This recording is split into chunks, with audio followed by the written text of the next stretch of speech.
Oh shit. Okay.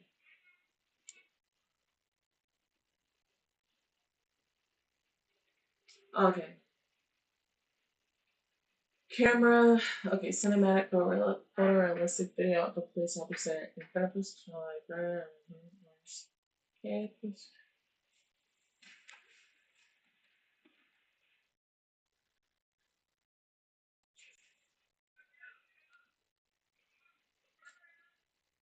Okay.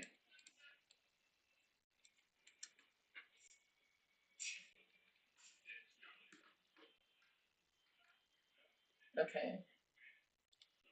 All right. Now let's go to ChatGPT. Tell ChatGPT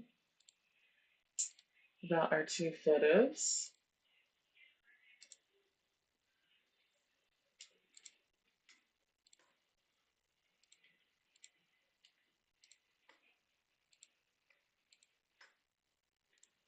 Okay.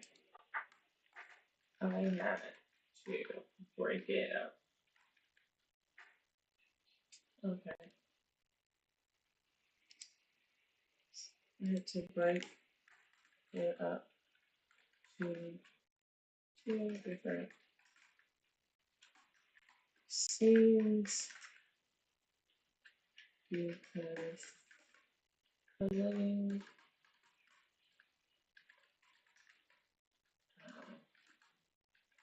audio, speech, and audio, sound,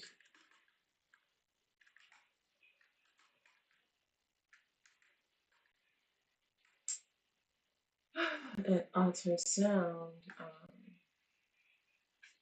cause. Oh,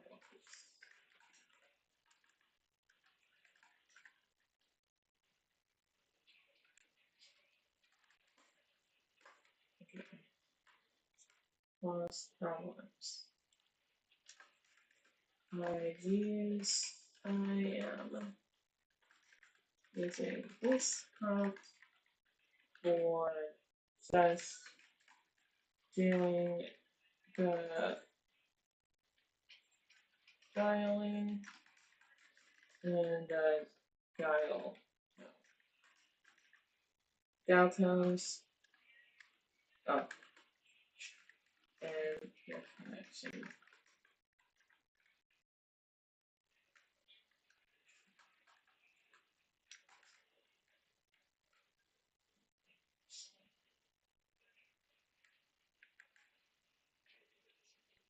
Okay, let's see what happens.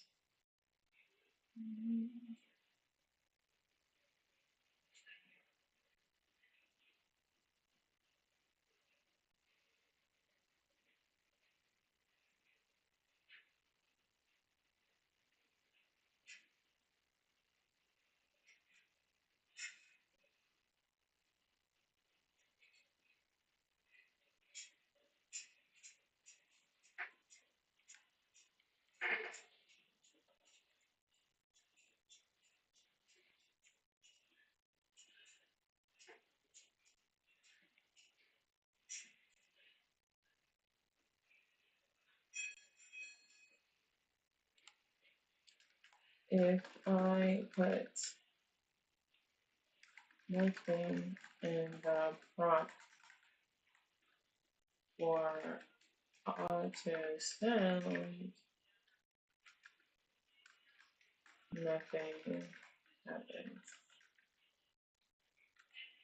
Meaning I still get no sound.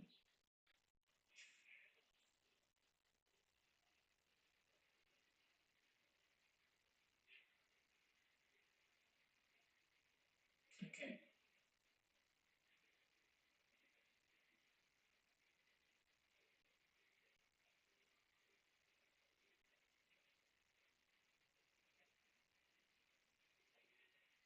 Okay.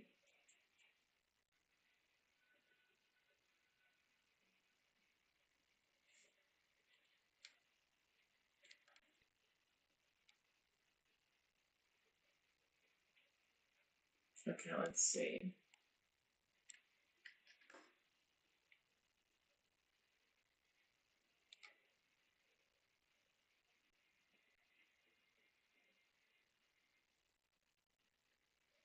Okay.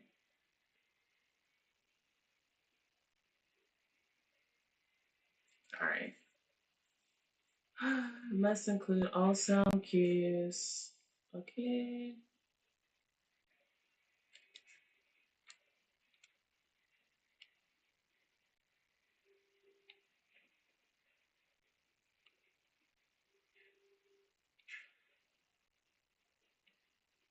Instantly after. Okay, so it says cinematic photorealistic video. Police officer standing in front of his patrol SUV at golden hour. Warm sunlight lining shallow of the field, mellow background motion. The police cruiser's lights flashing gently, red and blue with no sirens. Actions. The officer looks down at the phone in his hand and slowly lifts it towards his chest and taps a single speed up button with his thumb. A soft dial tone begins instantly after he taps the button. Maybe after he taps the button, a soft dial tone begins immediately begins instantly after a brief pause. Okay. The cloud connects with a subtle click sound, very low ambient out. Okay, so let's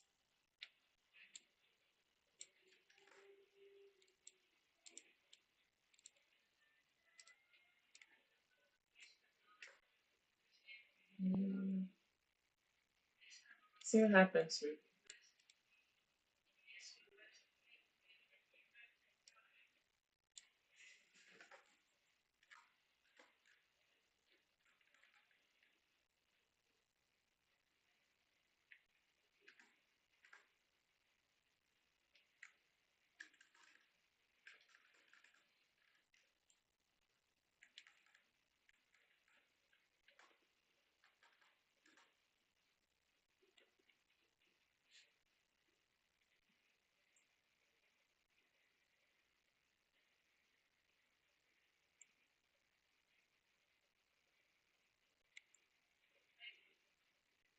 I still feel like this. You touch the button. I still feel like this might cause some. Let's see.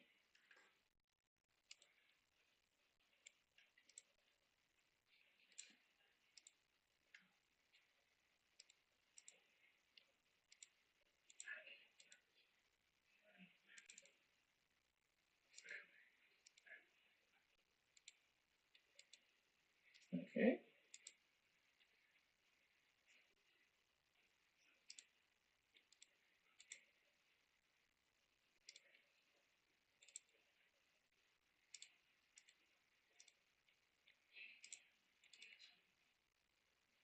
Okay. Here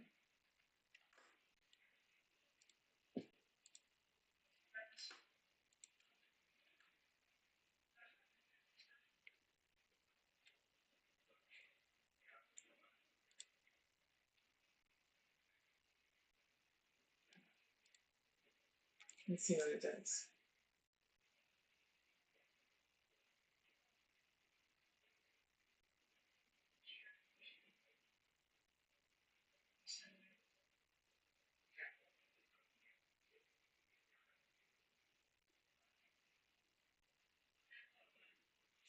Oh, let's look at some videos that have better motion.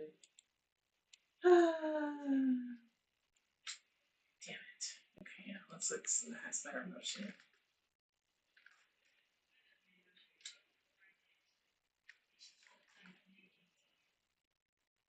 Motion captured.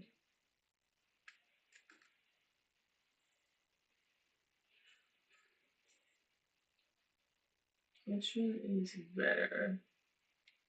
Deep motion.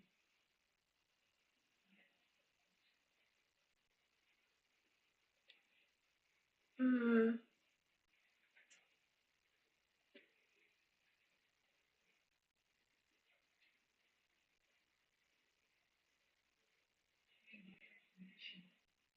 Okay, let's do this one. The facial and So mental we just photos. got our first batch of They're photos all back, and I sent those photos off 10 minutes ago. and I did this one. I did Runway this. just dropped Act 2, the Yeah, sequel, if you I will, did to that Act here. 1, which gave us the ability to control facial animation. Okay, look. So I did this one, and it just messed up the face. Yeah, we got a body. But I do like this expression. This one.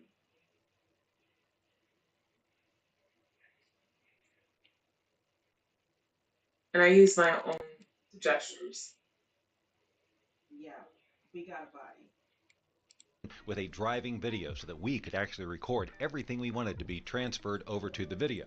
Now And the with face Act still 2, fucked that up. has been expanded to your full body tracking. Now, as it turns out, I did a whole video on the fact that Act 2 was coming, but it wasn't quite here yet, and I gave you a whole alternative using the restyle feature within Runway to hold you over until Act 2 came your way. And then, right after I sent it off to my editor, Act 2 became available! So now here I am showing you the results of my extensive testing with it ever since I got access to it. A couple of things I've learned along the way. I'm going to show you basically how it works, and then I'm going to show you a ton of examples, some of which include great successes and others hilarious fails. Assuming you have Yeah. a Runway subscription, where do you find it? Well, it's part of the wonderful world of the Gen 4 Turbo model, and when you come in here and you start a new session and you choose the Gen 4 Turbo model, you'll see this right here, Act 2. Yeah. You'll click that. All right.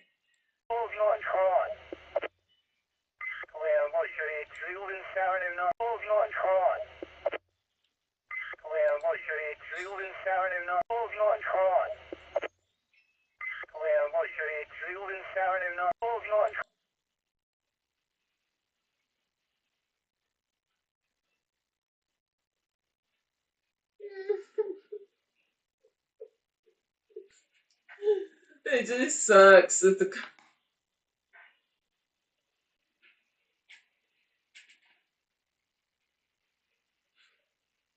Let's try Runway. Okay.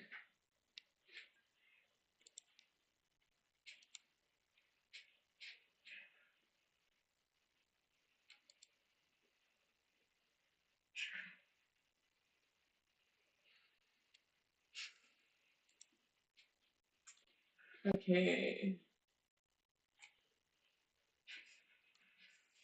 I guess.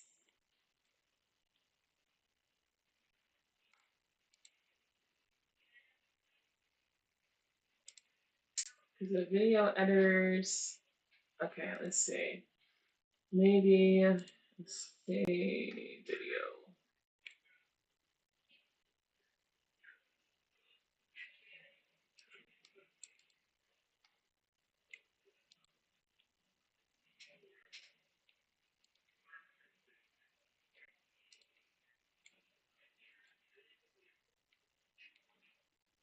Okay, I forgot how to do this again.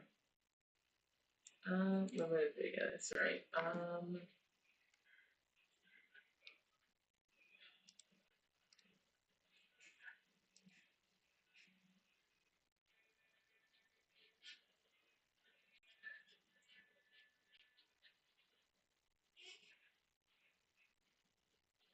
Okay, so no, not this one. Okay, how do you get to 11 And you will have the works, and then I'm going to show you a ton of examples, some of which include great successes and others hilarious fails. Assuming you have a Runway subscription, where do you find it? Well, it's part of the wonderful world of the Gen 4 Turbo model, and when Gen 4 Turbo. Okay.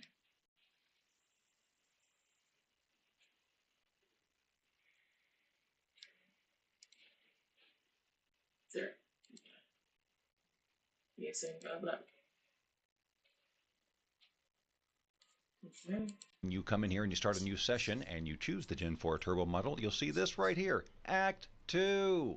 You'll click that and you will have the ability to add a driving performance, which is a video of you acting out and speaking the way that you want your character to act out and speak. And then, of course, you choose your character, which will be an image of a character that you upload here. Basically, you just drop a driving video here in the top and it will upload it and detect a face. If it doesn't detect a face, it will say, sorry, we're not detecting a face, please upload something else. You'll notice that I have myself on black, and that was just to eliminate distractions in the background that I found might sometimes distract from its ability to find the face. So since I was able to do this, I can, but I've also done it without this, and it's worked just fine. Where I did have a lot of trouble was I found that if I tried to load an image from within my assets here, I would get this error, an unexpected error occurred, please try again later. But I found if I dragged that same image from my hard drive, it detected the face without a problem, and I was able to do it. So I'm not sure what that's about, but once that's there, you just click on Generate, and you wait. I have found that the generations for Act 2 are considerably longer than you're used to with Runway, which is generally a very fast renderer of videos, whether it's their Act 1 technology or their basic image to video or anything else. But I'm finding in the case of Act 2, especially if you are in the unlimited mode, which is a little bit slower anyway, it can take quite a while. So if you wanted to speed up a bit, you would pop yourself up into credits mode, because I'm appending the first video I did to this one that I talk about why I love the unlimited plan so much, and that in general my experience is that the speed difference isn't that much, but in this case I do find that the Act 2 rendering is pretty slow. While that's happening, I'll show you what your options are down here. You have, of course, the ability to determine the aspect ratio of your final video. In all of my testing, I just went with the default, which was determined by the aspect ratio of the image that I was animating. We also have settings here for facial expressiveness and gestures. The gestures determine whether or not it's going to follow your body movement and your hand tracking. And in some cases, I suppose I could see where you would want to turn that off. But in my case, I wanted to test gestures in every example. So I left this on the whole time, and I also left facial expressiveness exactly where it is, just so you'll have a clear base for all the examples that you're going to see later. If you hover over the amount of seconds it is telling you that the video is, it will tell you exactly how many credits you would spend if you were in credits mode. And the limit to these clips is 30 seconds. So if this driving video is over 30 seconds, it will cut it off at 30 seconds. After all that waiting, we finally get this. Welcome back to the channel where we discuss the creative uses of AI, and there's just not much more creative than being able to do this by being able to point and make faces and various other things with my entire body. Here's where I tried to turn, which did not work. I hope that worked. It didn't. Find out. And in that case, the gestures didn't show up. I'm not sure if that is an issue of the aspect ratio and it just wasn't wide enough to bring them in because the original was a wider aspect ratio, or if it was just a glitch, or I don't know what it was. But everything else about it was really cool. So let's take a look at some more examples. I'm basically just shotgunning a lot of them at you, and I'll pop in a couple of times to make a comment on what you're about to see, but for the most part, you're just going to see the driving video and the result. You'll be able to see the good, bad, and the ugly on this. So enjoy. This is just a proof of concept, you understand. We can't guarantee your safety or... That was good. Surf Shack on Airbnb. Now you can also get a surf lesson with a pro surfer. anyone's safety, except for mine, of course, because, well, you know. Well, I'm really glad you were able to make it because, well, we've got a problem. And there's really only one person, that'd be you, who could fix it. So, are you willing to have a civil conversation with us today? Well, I'm really glad you were able to make it because, well, we've got a problem. And there's really only one person, that'd be you, who could fix it. So, are you willing to have a civil conversation with us today? Okay, now we're just going to record this on a black freaking background. This is a face. Detect it. Okay, now we're just going to record this on a black freaking background. This is a face. Detect it. Why are you giving me such... I mean, I got 2 eyes, I got a nose, I got a mouth, ears. All the trappings of a face. When you're defining your character, in nearly all of my examples, I started with a still image, but you can also start with a video.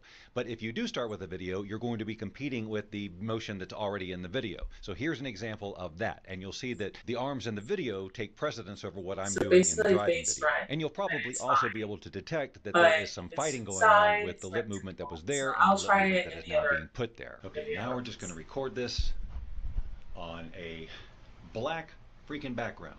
This is a face. Detect it. Why are you giving me such... I mean, I got 2 eyes, I got a nose, I got a mouth, ears.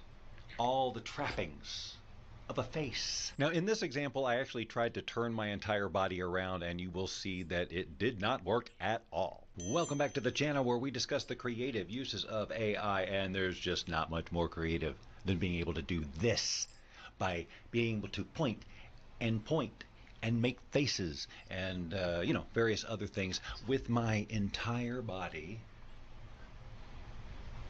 I hope that worked. We're going to find out. Now, that's about the most preposterous thing I've ever heard in my life, and I'm not going to accept it from the likes of you. I know about you. I know about your family. And I know all your secrets, except the ones that I don't know. So, kudos to you for,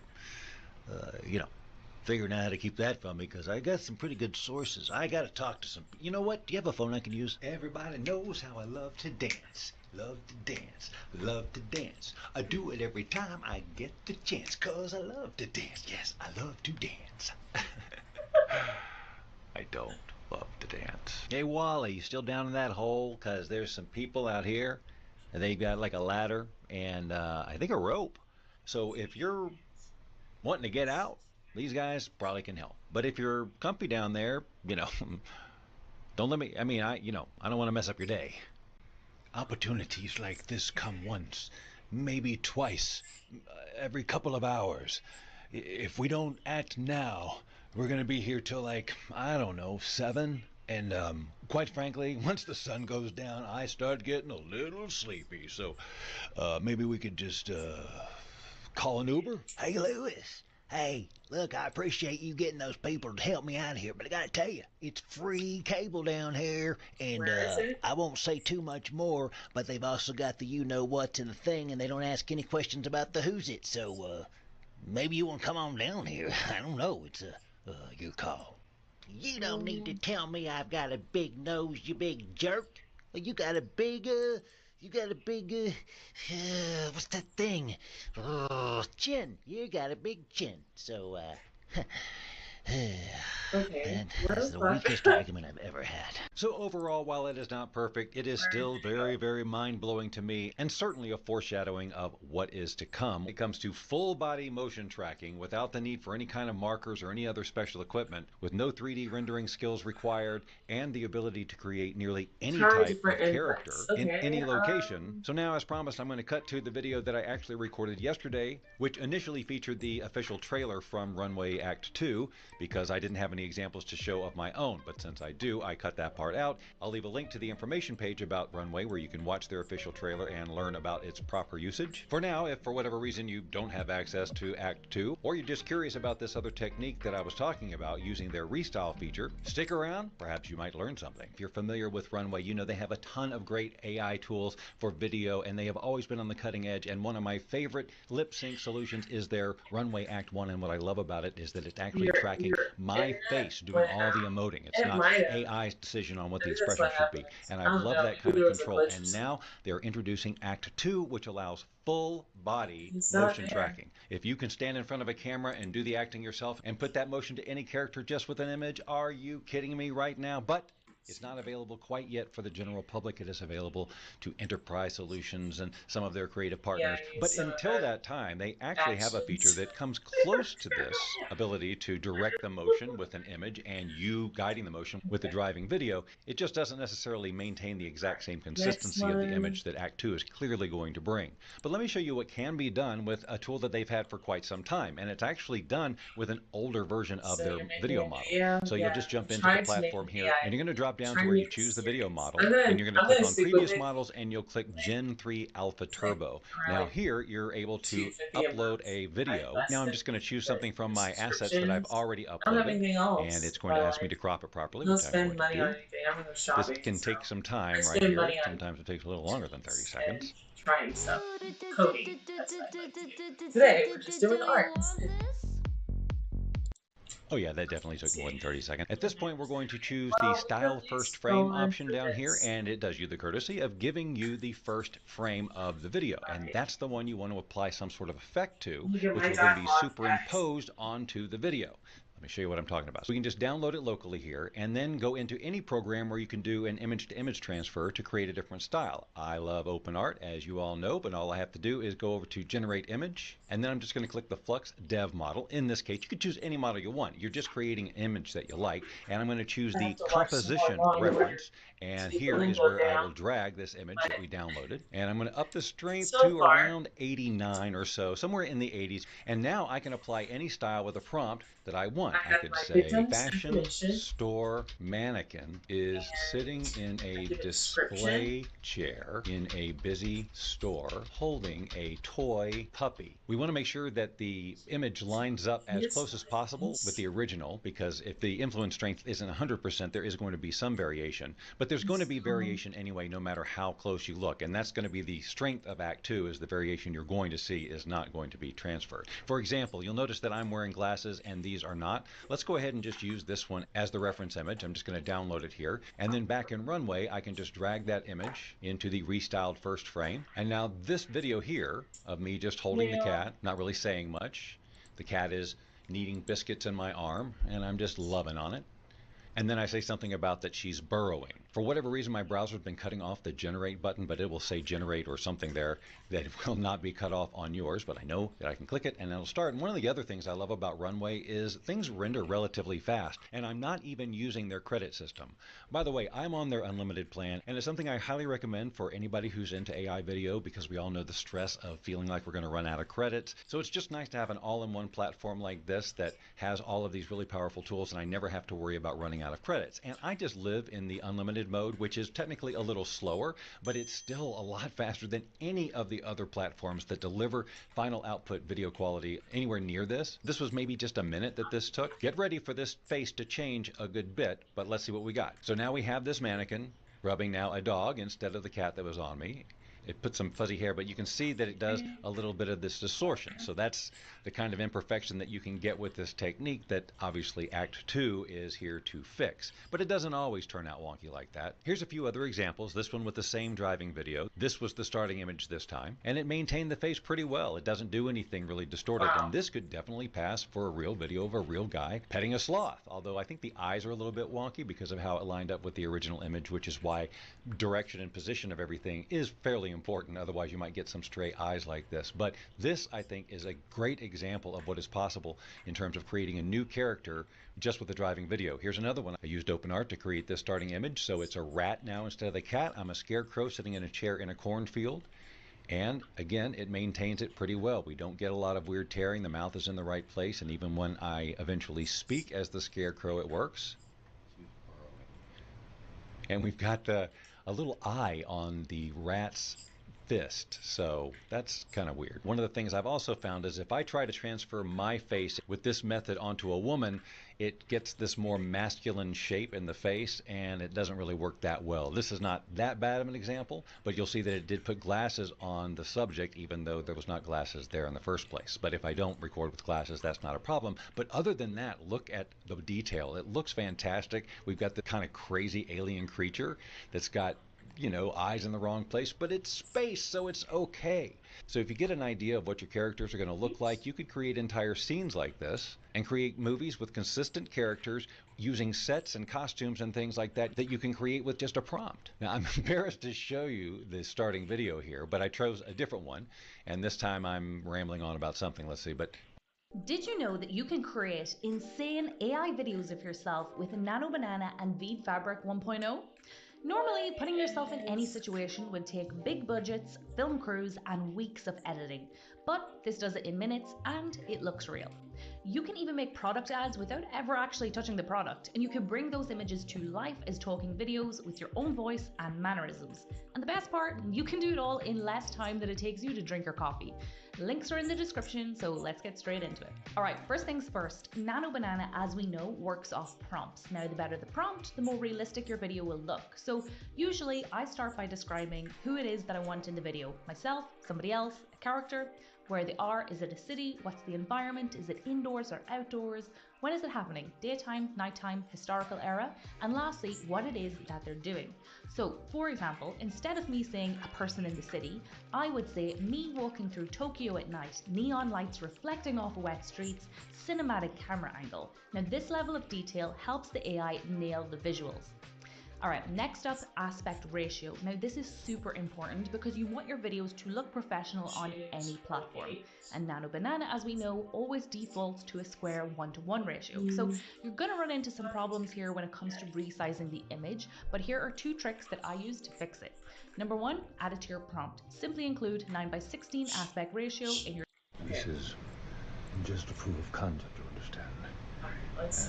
We can't guarantee your Ah! safety or Still. anyone's safety, except for mine, of course. So then I went into OpenArt and created a lot of starting frames, again with that as the starting position, and let's see how it did.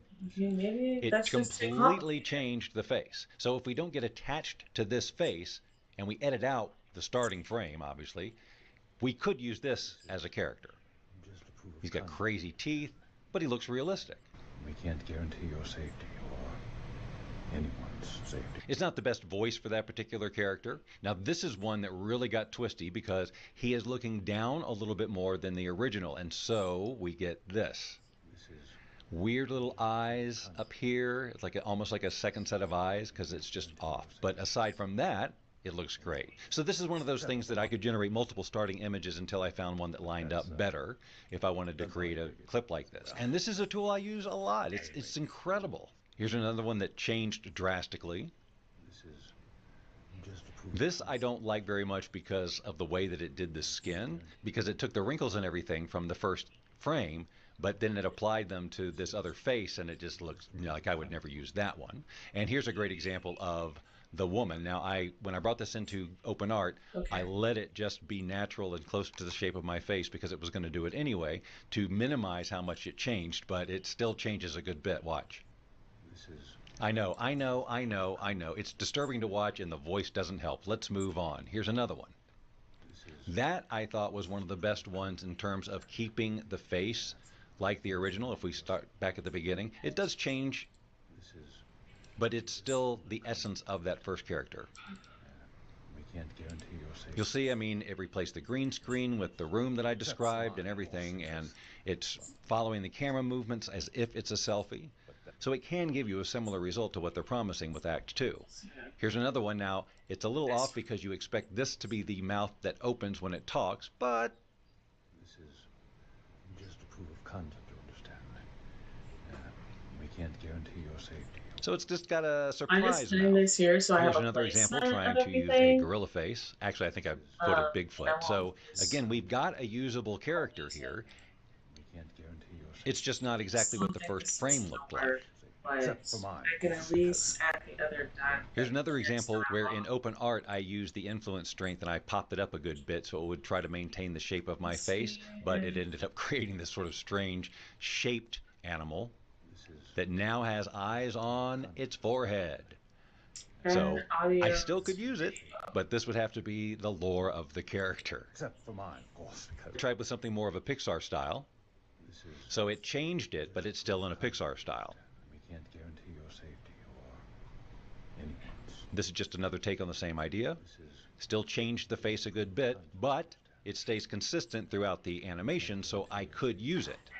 Let's see. anyone's safety, except for mine, of course. Old man did a much better job this time than when I tried that old wizard.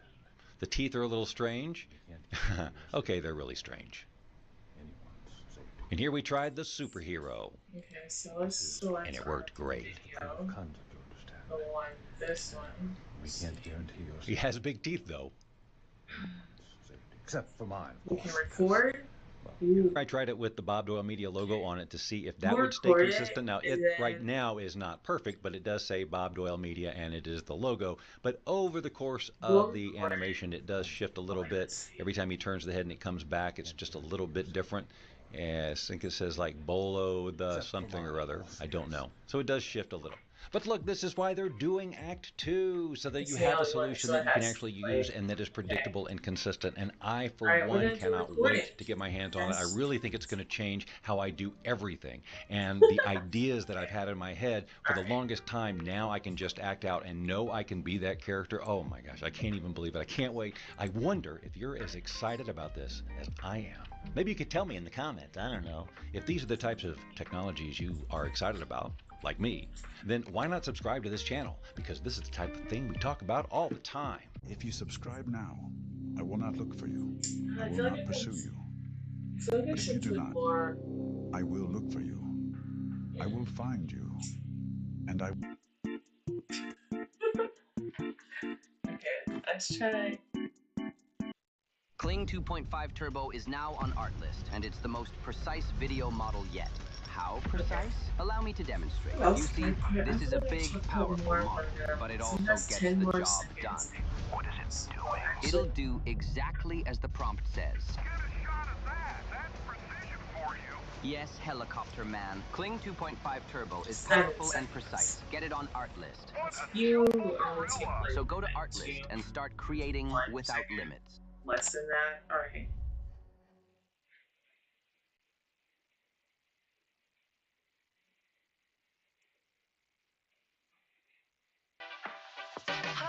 Your wellness isn't the same as everyone else's. This is your journey. You have your own goals, your own motivations, your own reasons for taking care of yourself. You. And no matter how you define it, we're here for it. We're here to help you live well. Got a sketchy bystander. A few. Some of the neighbor, a few. Some neighbor. I was aghast. I was thinking, how can they think that they get away with it? You're manipulating time to create a lie. And how can you do that twice? So it is election interference. When the producer said, you know, how did that happen? And there was no response. I remember you saying about your cousins from Venezuela whispering. Yeah. That's what we used to do at the BBC. And I'm seeing a completely different world than you are, and you're in this bubble. And so it's true, because another BBC correspondent said it's true, it must be true. There were conversations in the newsroom that made me think, hang on a minute, you know, I thought we were objective here. I'm not sure you can ever get back that trust if you tell lies. Actually, we'll say. Trigonometry is proudly independent, and sponsors like Hillsdale College make that possible. Access their free library of world-class educational courses at hillsdale.edu/trigger. David, welcome to Trigonometry. Hello. Thanks for coming on. In the time that we were away in the US, a massive story broke here in the UK about BBC biases. Was covered in the Telegraph extensively. And one of the things that a flagship BBC program did is effectively doctored a speech by President Trump around January the 6th, which misrepresented very, very badly what he actually said on that day. You were the whistleblower who spoke to the Telegraph about this issue. So thanks for coming on. Before we get into that, tell us a little bit about your background. How did you get into the BBC? How long were you there? And what did you do there? Okay, so the BBC part of my life was actually quite short. I've been a graphic designer for 35 years. I've worked at television companies. I was head of design at Fox and National Geographic. I've been a freelancer for probably 25 years, and I've worked at various broadcasters like ITV and Channel 4, and I've also done a lot within advertising agencies as well. And so lockdown happened, and then coming out of lockdown, I got a freelance job as a graphic designer in news, and specifically Newsnight. And I worked at Newsnight for between 2022 and 2024, and I absolutely loved it. It was fast-paced. But unfortunately, I have health issues, and I had my fourth heart attack, so that kind of paid to working there any longer. Whilst I was there, I saw this thing. Now, the Daily Telegraph broke. Shall I talk about this? Of course. So the Daily Telegraph broke the Panorama story, and the Panorama story came from a memo, which somebody... Okay. Let me cut off the. Let me lower the volume.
See what happens.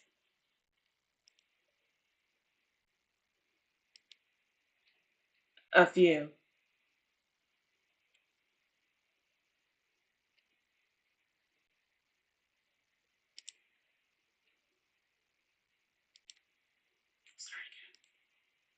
A few.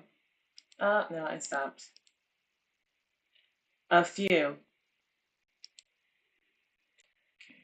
3 seconds. Confirm. Let's see what would happen. A few. Okay. A few.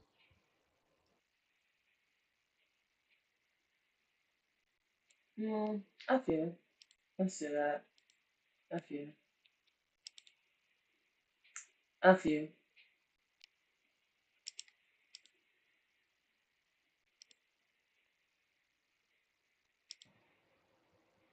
A few. Okay, let's see what that does.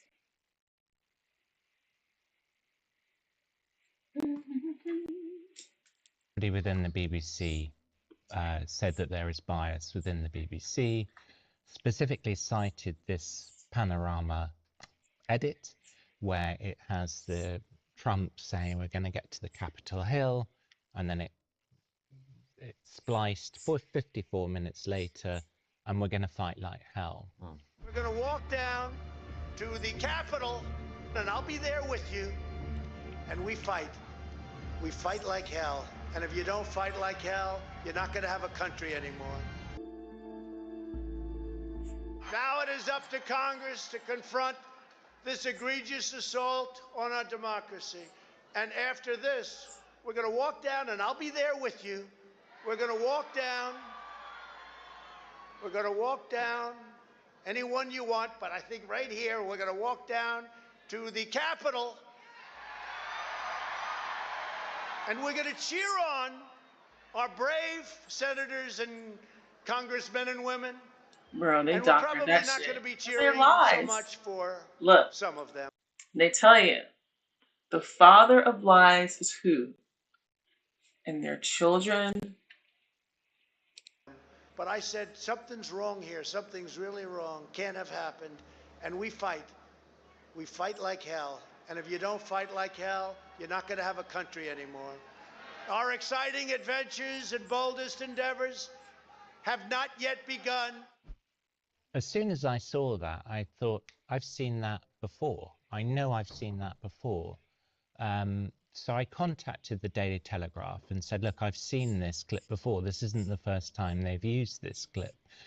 And it wasn't politically motivated, as it's been discussed. You know, there's a plot to take down the BBC, So and let's it's a get right-wing plot. John Michael's Yes, the Telegraph did lines, right? break it. And so I got in touch with them. You kind of don't And want I to said, move look, on. You don't want I to was waste there. I was doing credits. graphics that night, not on that story. And so it came up. The Daily Telegraph then looked for it, and I couldn't remember when it was. I couldn't remember that it was late in my time at BBC, around about 2024, but it actually turned out to be 2 years earlier in 2022. And the reason I remembered it was as they played that clip, and it was a variation on that clip, Trump said a little bit more like, we're going to go up to the Capitol Hill and we're going to cheer on some of your senators or congressmen, and we're not going to cheer so much for some of them, and then we're going to fight like hell. So it's pretty much the same thing that somebody had edited out, you know, pretty much an hour, and put these two things together. Some of the events of that day are uncontested. As Congress met to formalize Biden's election victory, President Trump addressed a large rally of his supporters in central Washington, D.C. We're going to walk down anyone you want, but I think right here we're going to walk down to the Capitol. And we're going to cheer on our brave senators and congressmen and women. And we fight. We fight like hell. And if you don't fight like hell... A few. Yeah. A few. Let's see what the lip sync looks like. Obviously, I'm gonna detach the audio and change it with another AI. They have those out there.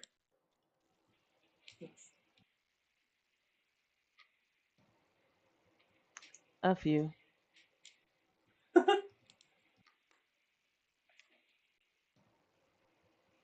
A few. Okay, all right, so we'll A few. download it.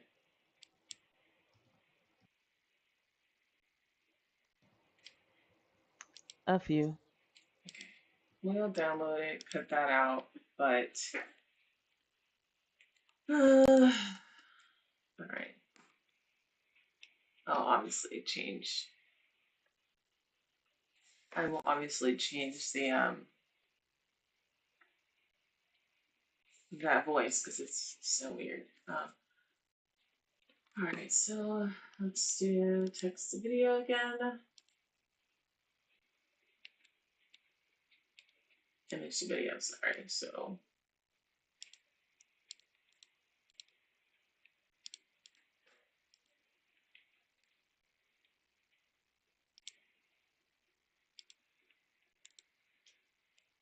okay.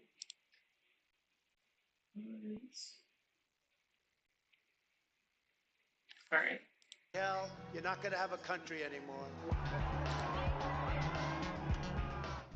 The reason why it stuck in my memory so clearly was on the actual show that night, there was a member of Trump's team who had actually resigned. He wasn't in the team any longer, called Mitch McConnell.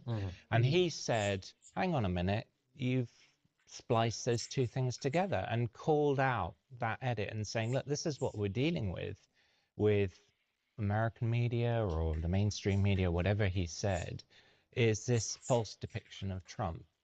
And the presenter, who I couldn't remember for the life of me who was on that evening, and it turned out that it was Kirsty Ward, didn't mention anything, didn't apologize, didn't say anything.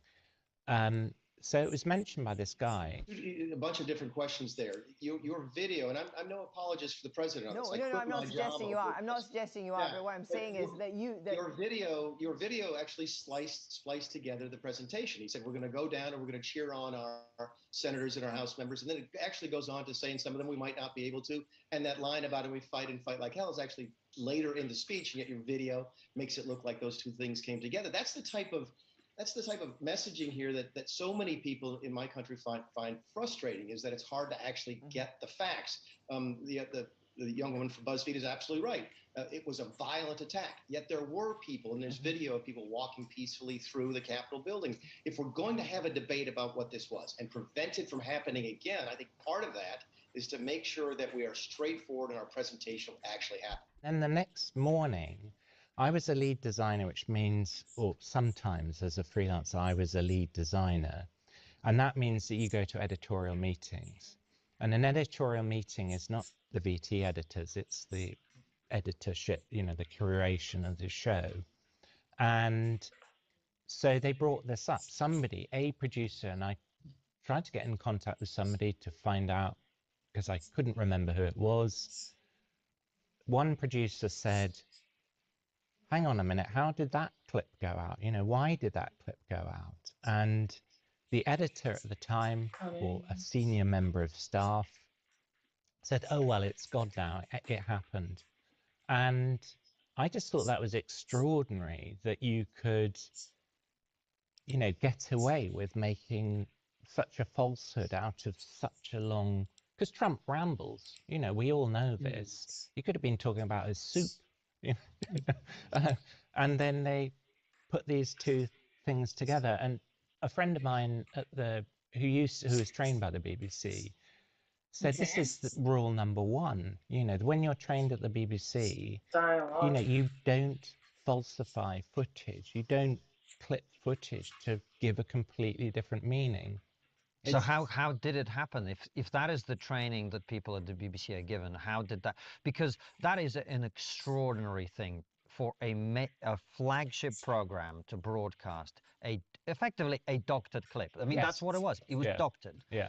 for that to happen is an extraordinary thing at an institution that, let's be honest, you know, there's a lot of critics of the BBC, but historically speaking, it is the template and the model of objective journalism. How does it happen? Right. Okay. So as I said, a friend of mine she doesn't work there anymore, but she was trained by the BBC to be an editor. I cannot figure that out. I cannot figure how you can effectively make a lie. Your video, you're manipulating time to create a lie. And how can you do that twice if you are objective and you are there, you know, you're holding yourself up as the arbiters of truth, to then put that out, that, you know, and to do it twice. But I think that I wondered technically whether somebody who worked on Newsnight, I don't want to cast aspersions, an editor who worked on Newsnight did the same thing and worked on Panorama, because editors move around. There's a lot of freelance staff because the Panorama was made by October Films. And I've worked for the BBC as a freelancer and worked on films that are produced outside of the BBC. So I've met other editors and people move around. So I don't know whether the editor saw that clip or it was the same editor and thought, I'm going to use that again. But it was fishy. And at the time I was watching that because we'd have a live feed from the studio in the office where we produced the graphics, and I was aghast. I was thinking, how can they think that they get away with it? And then Kirsty saying nothing, and then the reaction the next day in the editorial meeting, when the producer said, you know, how did that happen? And there was no response. I sort of thought, oh. Was there not a discussion about correcting the record, issuing an apology, withdrawing the program? No, and it went out onto it went on to iPlayer as normal. There are a couple of times when programs didn't go onto iPlayer, but those were due to fuck-ups. Yeah. But that, I mean, the word you just used, the term you just used, fuck up, I mean, that is a very generous way of describing what happened here, because I don't know if everybody will remember this, but this is, of course, a very, very heated moment in world history, in American history. You have a major media organization here in the UK misrepresenting what's happening in that way at a time when, frankly, people might have sort of, time has eroded our sense of this, but the big term and discussion at the time was election interference. Yes. And I don't know how you would describe something of this magnitude as not being an attempt, perhaps accidental, but nonetheless, at election interference in the political process through deceit. Yeah, absolutely. And I think that there is election interference. Now, obviously, now Trump's taken it nuclear and said he's going to sue the BBC for $1 billion. I think that's just the way he plays. He plays big and threatens people, and then anyway. But I think the thing on a sort of legal issue, I think that it's going to be difficult for him to prove that it's election interference. It is election interference. That program, there are Americans who live in this country who have American nationality, and they are allowed to vote. So anybody who saw that could say, well, that's you know, that swung it for me. I knew the guy was a Nazi. and then you could legally possibly say there's election interference, but then again, the amount of people, the radar figures of how many people are watching Newsnight is something like 100,000. It's tiny. It's gone down from 1 million at its height with Paxo down to, you know, nothing. It's a program that's kind of lost its relevance, which is slightly sad. No, I find it tragic, I'll be honest with you. And I remember I used to be an avid watcher of Newsnight. And I remember one particular episode where Emily Maitlis did a monologue to camera, which is what Newsnight invariably did. But it was very interesting because she wasn't relaying the facts. She was telling us how to think. And I remember at that point thinking to myself, I'm done. Yes. And I think that's a very big mistake that Newsnight made, is that it was telling you how to think. Well, I think that Emily Maitlis is a specific case in point, because she's now got a podcast with Lewis Goodhall. And it was well known. Now, I'm not saying that everybody's, well, he's the lefty, but it was very clear to me that Lewis Goodhall was the same kind of person. And I think Maitlis left quite soon after that, didn't she? That she made it very clear which side of the fence she sat on. But I think that there were hints that other people had beliefs around that they were that way aligned. Now, that's not because I'm some kind of clairvoyant and can't read people's minds, but certain conversations that I heard around that time, and I can't say who they were, but there were conversations in the newsroom that made me think, hang on a minute, I thought we were objective here. And what were those conversations? Okay, so a correspondent, I remember walking around as they were cogitating the script, was sort of walking around banging his fist saying, Brexit, Brexit. And he turned to a producer and said, how can we work Brexit into the story? And the guy who he had sort of landed up next to said, I'm not sure Brexit has anything to do with the story.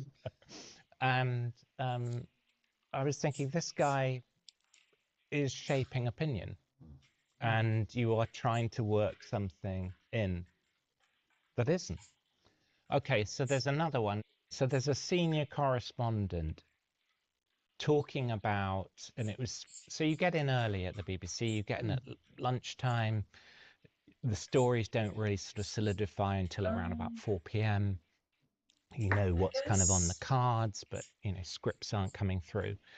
And I overheard X talking to Y saying, oh, the whole Trump thing, it's all to do with QAnon. And I was thinking, what? Because I had heard these rumors about QAnon and had thought that it was some sort of 4chan nonsense or some kind of meme or like Kekistan or something like that. And just thought it was sort of lunacy. And I later on sort of leant over the desk and said, sorry, what was that about Trump and QAnon? Where did you get that? And they said, oh, I heard a podcast, which was a BBC podcast about it, and that was it, and that was the truth.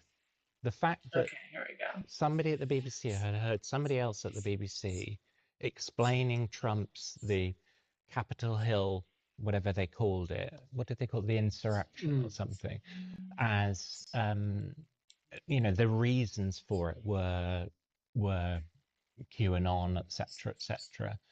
And I thought, gosh, you really in a tiny ecosystem. I'm just a lowly graphic designer. I'm looking at sources of YouTube and Twitter and stuff like that, and I'm seeing a completely different world than you are, and you're in this bubble.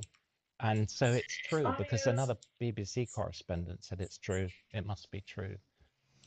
The news doesn't just tell you what's happening. It so often tells you what to think is happening. And these days, the biggest red flag isn't what's said, it's what gets left out. That's why I use Ground News. It's the only site and app that compares coverage from across the political spectrum and highlights which stories are being ignored entirely. See for yourself at ground.news/trigonometry. Their blind spot feed is one of my favorite features. It surfaces around 20 stories a day that are being overlooked by either the left or the right. It's a simple but powerful way to track media bias in real time. Like this. NIH scientists recently published a declaration criticizing Trump's cuts to public health research. That's a major move, and yet only 2% of the coverage came from right-leaning outlets. A new study found that 2024 saw the most armed conflicts globally since 1946, a staggering statistics. But you would have missed it if you'd only read left-wing news sources. Ground News gives you the full picture. headlines, ownership, bias ratings, and context, so you can actually understand what's going on, not just react to what you're told. Head to ground.news/trigonometry for 40% off their Unlimited Vantage plan, the same one we use, and start thinking for yourself. Would you like me to tell you about another incident? Yep. Okay, so this is actually specifically to do with the graphic that I did. I did a graphic of Joe Biden. Mm-hmm. Now, I thought it was very, very clear at the time that he was in cognitive decline. And so he's doing the, what do you call it, you know, gearing up for the election. This is before he got booted out, you know, before there was a coup within the Democratic Party. And so I picked I think it was a 3-person graphic. No, I think it was just a 1-person graphic with him in it. And I think it might have been a rally or something like that. It was something to do with the upcoming election. So I had a picture of Biden, and he was sort of like this, and he looked pensive. He had his finger on his mouth. But I wasn't going to have him sort of, you know, strident. I thought that's a pretty accurate picture of the man now. And I was asked to change it for a more presidential looking. Now, I can't, again, I wouldn't like to get on the stand and say that's what I was told, find a more presidential picture. But I was told, don't use that picture and find another one, you know, that's less where he's looking down. And so I thought, hang on a minute, you know, I've just picked something which I think is, because the graphic designers were allowed to go on Getty and pick up the pictures that you wanted. And I thought, what's the reason for them, you know, not accepting this graphic with that picture of Biden? Is it because he looks like an old man in decline? So, and then there was, at the time, in the ether, oh, by the way, that graphic, I did manage to smuggle in, I found a photograph that said, "Let's go Brandon." So that went out with "Let's go Brandon," but nobody pulled me up. I don't know whether they knew what that meant. Yeah. Anyway, it was when they were saying Joe Biden. Yeah, so I put that on the graphic. And that's not because I'm sort of right-wing, it's because I think I have a slightly anarchic side to me. Anyway, yeah. And then there was one other incident which happened at the BBC. Oh, okay, so there's another weird story for you, and I don't know whether you're going to be able to use this, but I overheard a producer talking about his son at school. And he said, and he was talking about, some producers were talking about illegal immigration, and they were talking about a man who was at his son's school who was obviously not his son's age, but was in the same year group. And the children had seen him driving past. He wasn't at school one day and seen him driving past with in a taxi. He was the taxi driver. And the producer's kind of joking, saying, oh, well, I remember saying or thinking, so there's a guy who's an Afghan refugee at your son's school who is clearly not the age that he's saying, and he's driving a taxi, and the children at your son's school all recognize this. Isn't that a story in itself? You know, the fact, but it was just in hearsay, it was just in conversation, and I kept thinking, that's the story. But as I said before, I'm just a graphic designer, so. No, completely. Do you know what I think when you tell these stories? I think that there is a complete lack of leadership at the BBC. Because really, when these people are putting forward these stories, or they're molding the stories to be a certain way with a certain bias, look, that's fine if it's Fox News. It's fine if it's MSNBC. This is the BBC. This is a publicly funded institution. Yeah. And in its charter, it's meant to be non-partisan. Yes, and absolutely. And I think that what's interesting is you can find as many people on the left who say, oh, the BBC's right wing. And you can find as many people on the right who say it's left wing. But in the instances that I saw, I thought they're absolutely, definitely on that. And again, is it because I'm sort of more centrist and to the right? Am I seeing it, but they're not? And I don't know whether it's lack of leadership. I think it's kind of like groupthink. That I remember being in an editorial meeting and there was a discussion about, they go through topics. Oh, today is London Fashion Week. Shall we do a story on that? Oh, you know, there are sort of events in the diary that they can pick on. And there was National Women's Authors Day. And so there's this producer, and he said, well, why don't we do the best men's author? And this woman producer went into meltdown. He was just like a very contrary person. I thought, but you need people like this. Of course. You need somebody to throw hand grenades in and mix things up. And I just remember thinking, the reason, and the figures about Newsnight were the fact that it was a dying program. That's what I thought anyway. And then they ran out of money, and they, got rid of all the correspondence, and now it's kind of like a talk show.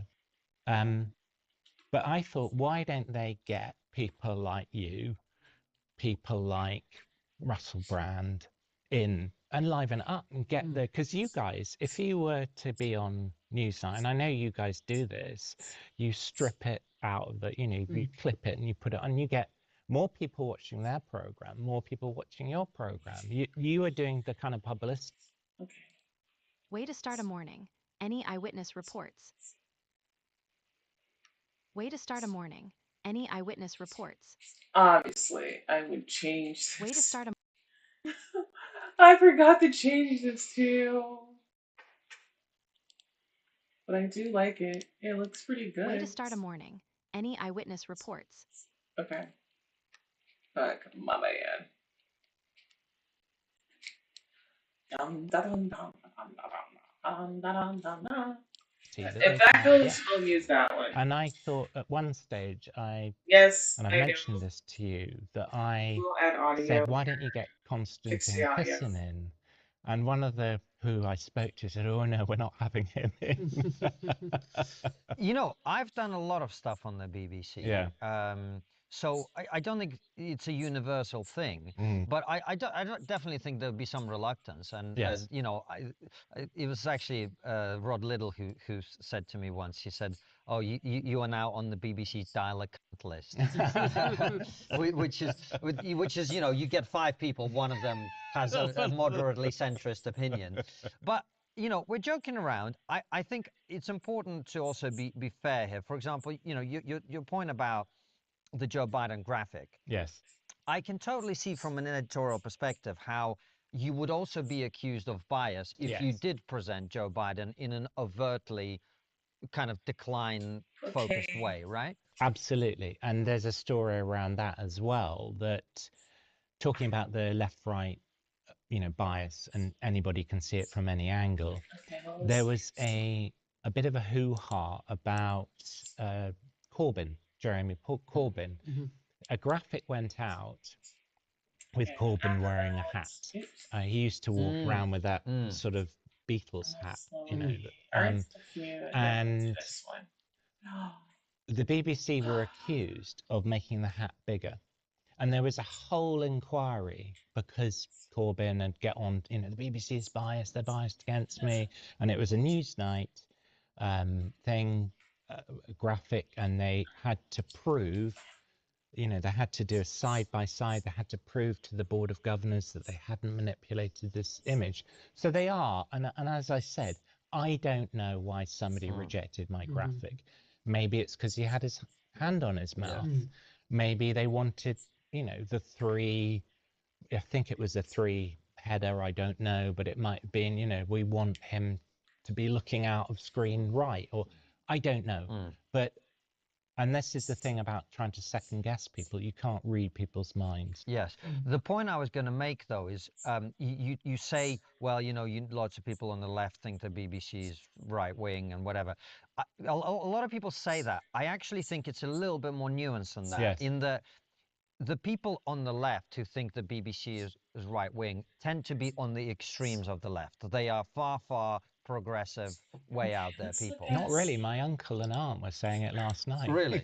Well, maybe my theory is not true. But what I was going to say is, and look, people might disagree with this, is whereas the people who think the BBC has a left-leaning bias are kind of anyone who's in the center and onwards. Yes. And one of the arguments I would put forward in defense of that theory is that, or at least in defense of the theory that the BBC, where it leans mostly to the left, is look at what's happened since the presenters have left. Once the presenters leave, you find out what their actual beliefs are. And look, Andrew Neil, clearly centre-right. But look at Emily Maitlis, look at Lewis Goodall. I mean, look, John Soppel, who's another one. Like, all of these people are very, very much on the left. And they were not shy. I mean, the one thing you would say about Andrew Neil during his time at the BBC is that he skewered everybody equally. Everybody respected Andrew Neil, not for his views that aligned with their views, but for his neutrality and his principles and his doggedness in pursuing them. But when you talk about other people, they were implementing their worldview while they were at the BBC, and they were respected not for their neutrality, but they were loved for the fact that they were sticking it to Trump, and they were sticking it to this, and they were sticking it to that. That's, I think, the difference. Yeah, I think the thing about neutrality was very interesting after the Panorama story broke, and then my Newsnight revelation came a few days after, and the head of news. Okay, here we go. Way to start a morning, any eyewitness reports. Okay. Way to start a morning, any eyewitness reports. Way to start a morning, any eyewitness reports. Okay. All right. We will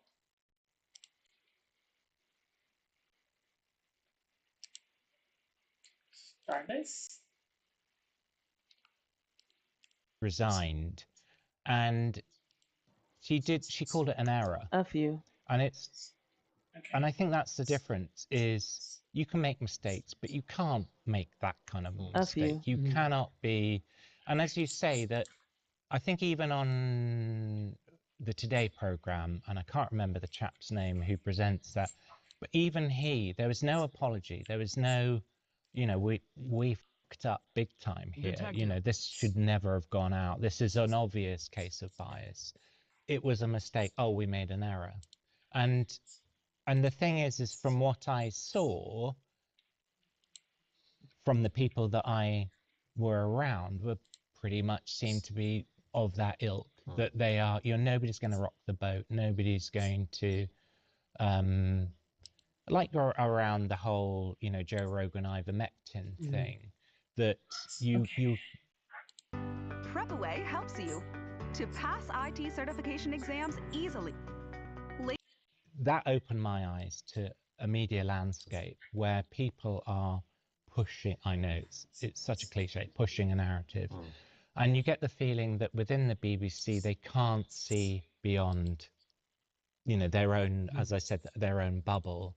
And it not only goes, it's not only in news and current affairs that this, their whole ideology, that you get scripts in EastEnders which are sort of pushing a narrative, that you get Doctor Who, where you're having non-binary aliens and a very camp Doctor Who, and you realise that it's not the organisation that it's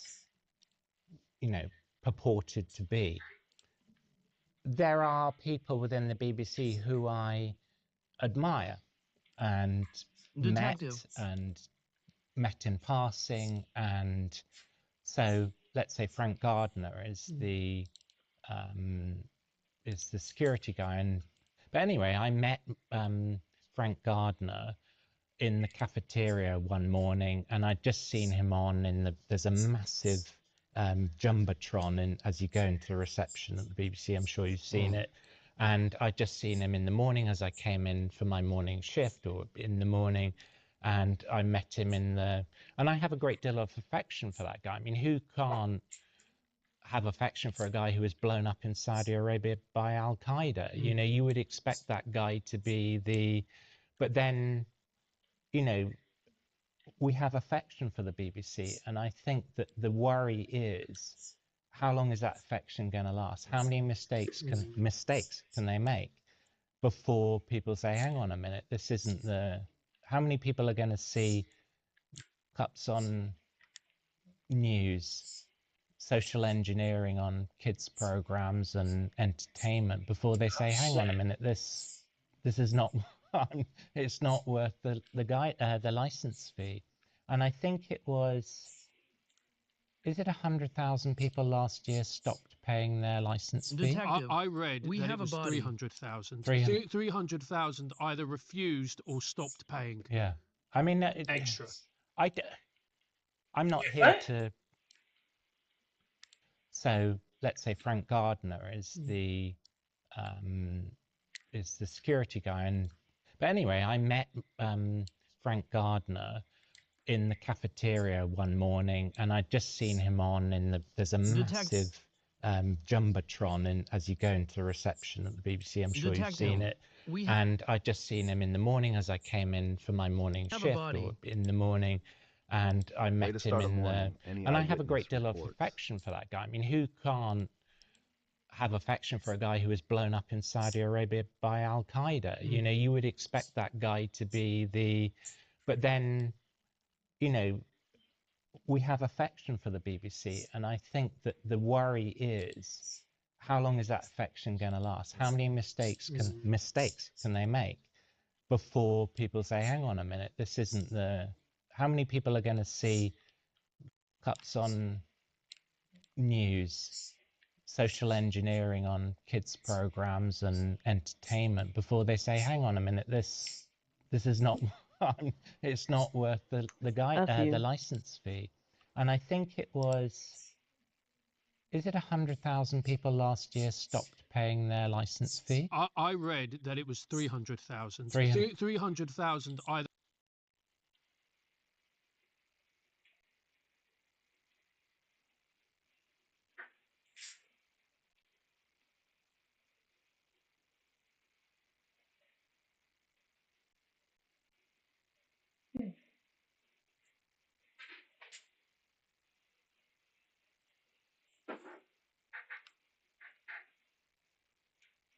Either refused or stopped paying. Yeah. I mean, extra.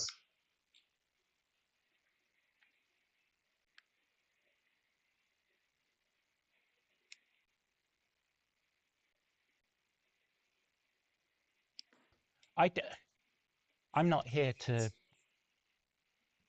you know, to bomb the BBC and prevent them. I would like them to get their act in order. But how long can they ask people for money in this pluralistic media landscape that you guys are getting people like Netanyahu on your show, and he probably won't go on the BBC? No, that's because he knows he's not going to get treated a fair fairly. hearing. He's probably going to be clipped, you know.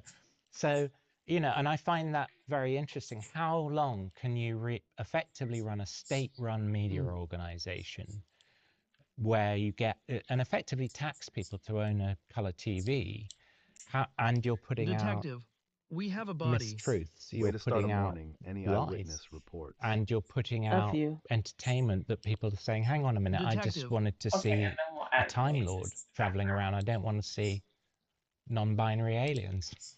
Let me introduce you to the people I work with to protect my family against financial instability, inflation, and turmoil. For me, one of the best ways to safeguard your wealth is by investing in gold, and that's why I trust the Pure Gold Company. Here's a smart tip. If you buy UK minted gold coins like sovereigns, you won't pay VAT when you buy them or capital gains tax when you sell. All the profit is yours to keep. And the best part?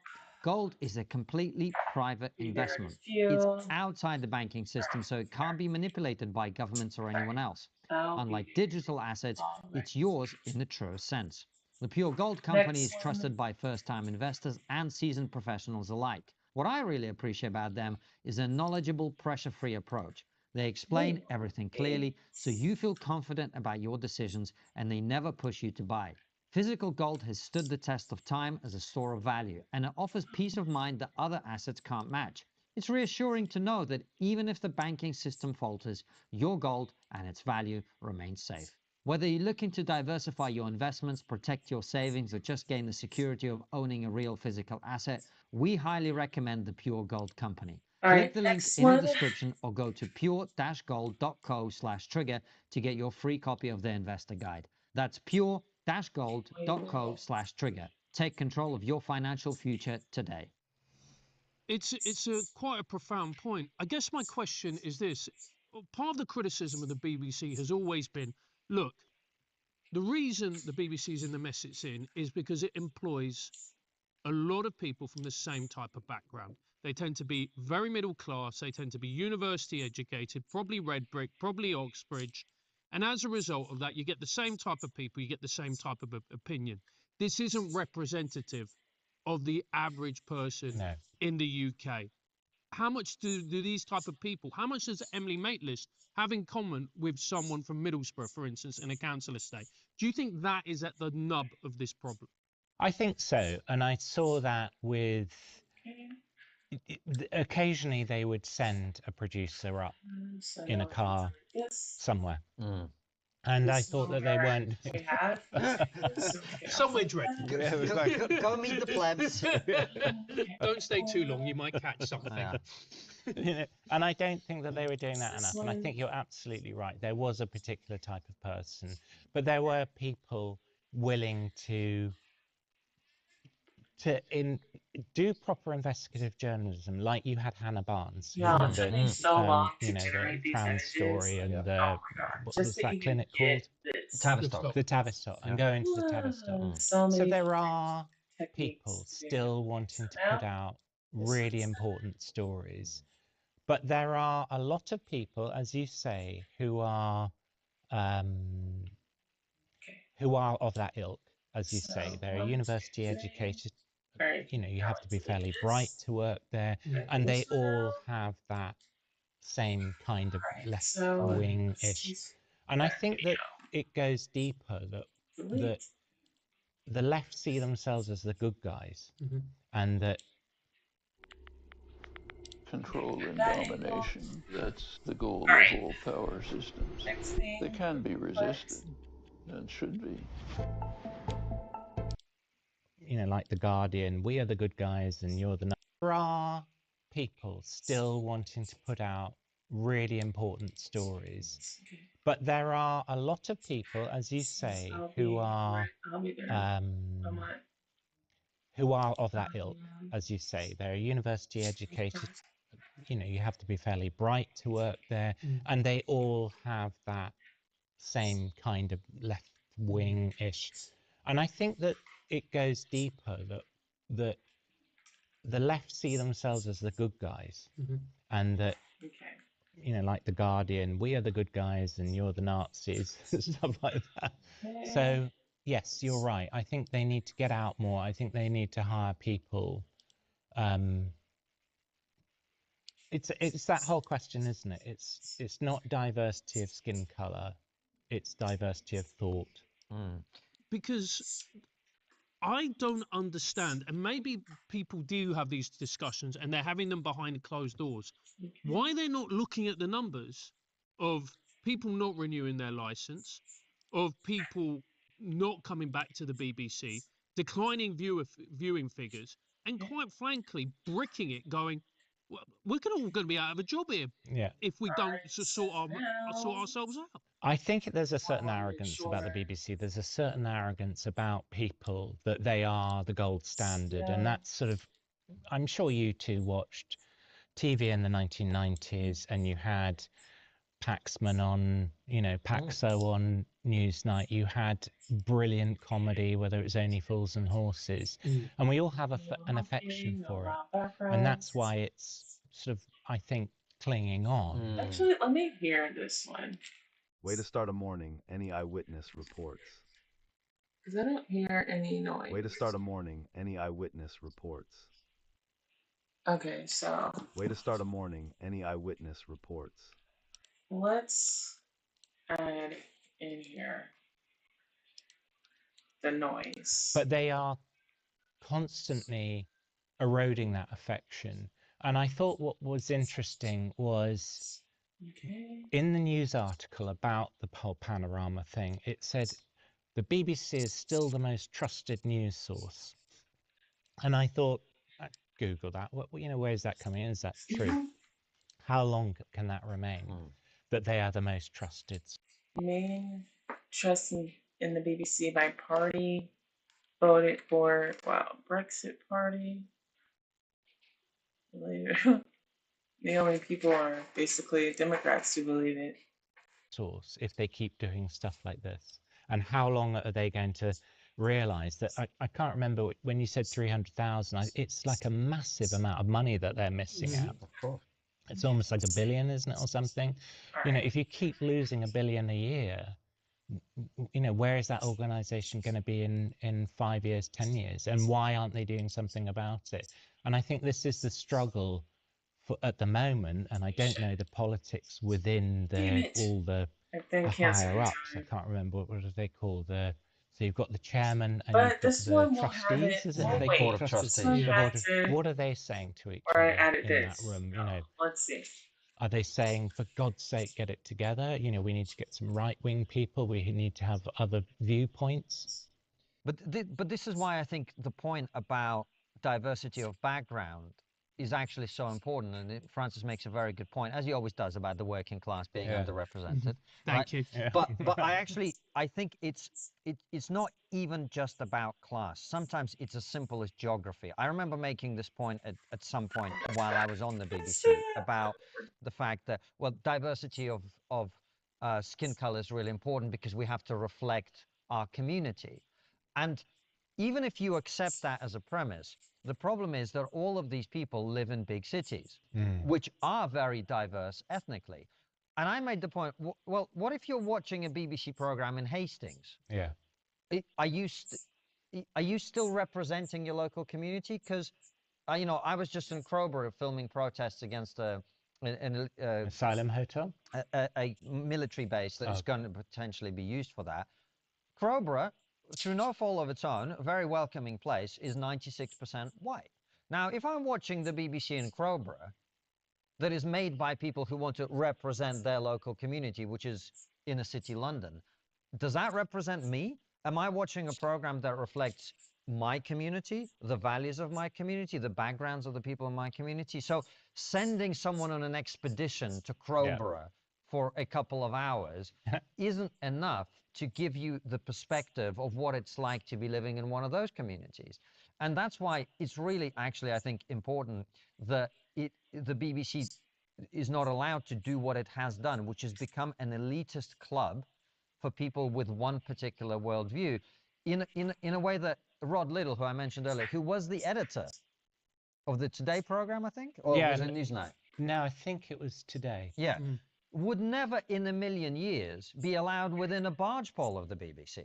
Yeah. Right? Oh, absolutely. That is what's happened. And that's why it has become so closed off to differences of opinion. So if they get me or Rod or Matt Goodwin or someone on Question Time every now and again, I think that's good and important. But I actually think unless you deal with the staffing issue, which Francis brings up, you're always going to have this problem where you look at people who don't have your politics, who don't have your worldview, as some hostile foreign force that must be appeased, instead of half the country whose views really have to be included and represented in a fair and balanced way. And the other thing that they are in is they're very much in the Westminster bubble, because, and they're all, lots of the political correspondents have got. You're an idiot. No, you're an idiot. Right? No, you're a bigger idiot. No, you're an even bigger idiot. Right? That's not an argument as far as the logicians. That's just people yelling at each other. An argument is a structure of proposition. If the one person had said, no, you are an idiot because, then we've got two things. There's the reason, and now we have the conclusion. People use logic every day in their life. Logic is to the mind what aerobics and gymnastics are to the body. Okay, hold on. All right, I'm on my way. I'll be there in a few. All right, I'm on my way. I'll be there in a few. Okay, but his lips did not sync.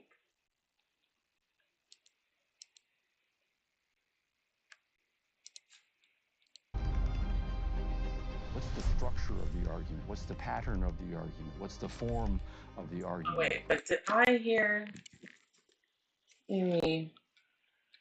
All right, I'm on my way. I'll be there in a few.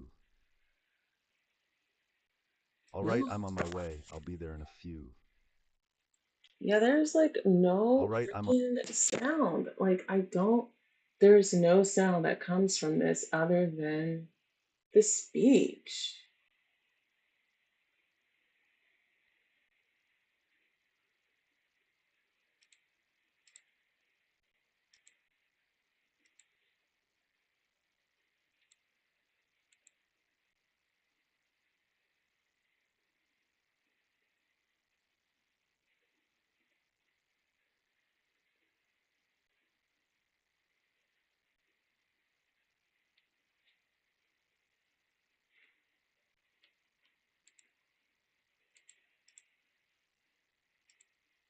Okay.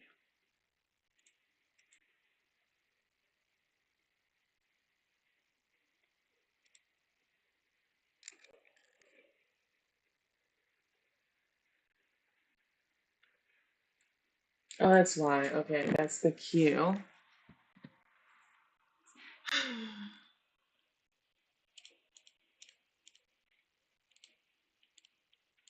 That's the reason why. So this is the cue.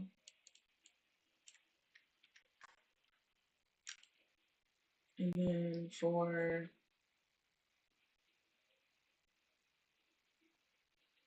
audio,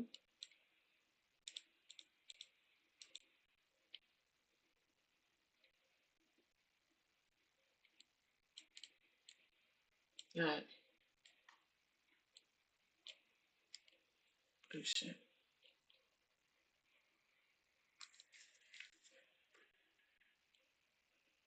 Okay.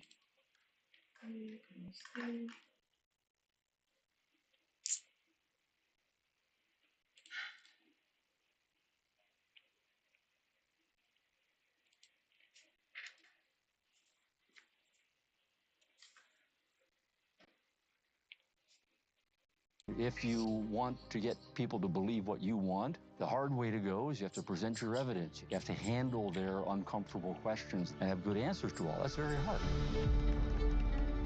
If he is guilty, then he was in the apartment. What's very important to this argument is this if-then structure. Either she's a genius or she made a lucky guess. What's driving this argument is not a simple categorical overlap, but rather this formulation, the either or. This is a lifelong learning process. There still are new things to be discovered. What is. Existence exists. That's where we start. Use logic to turn yourself into a lean, mean thinking machine.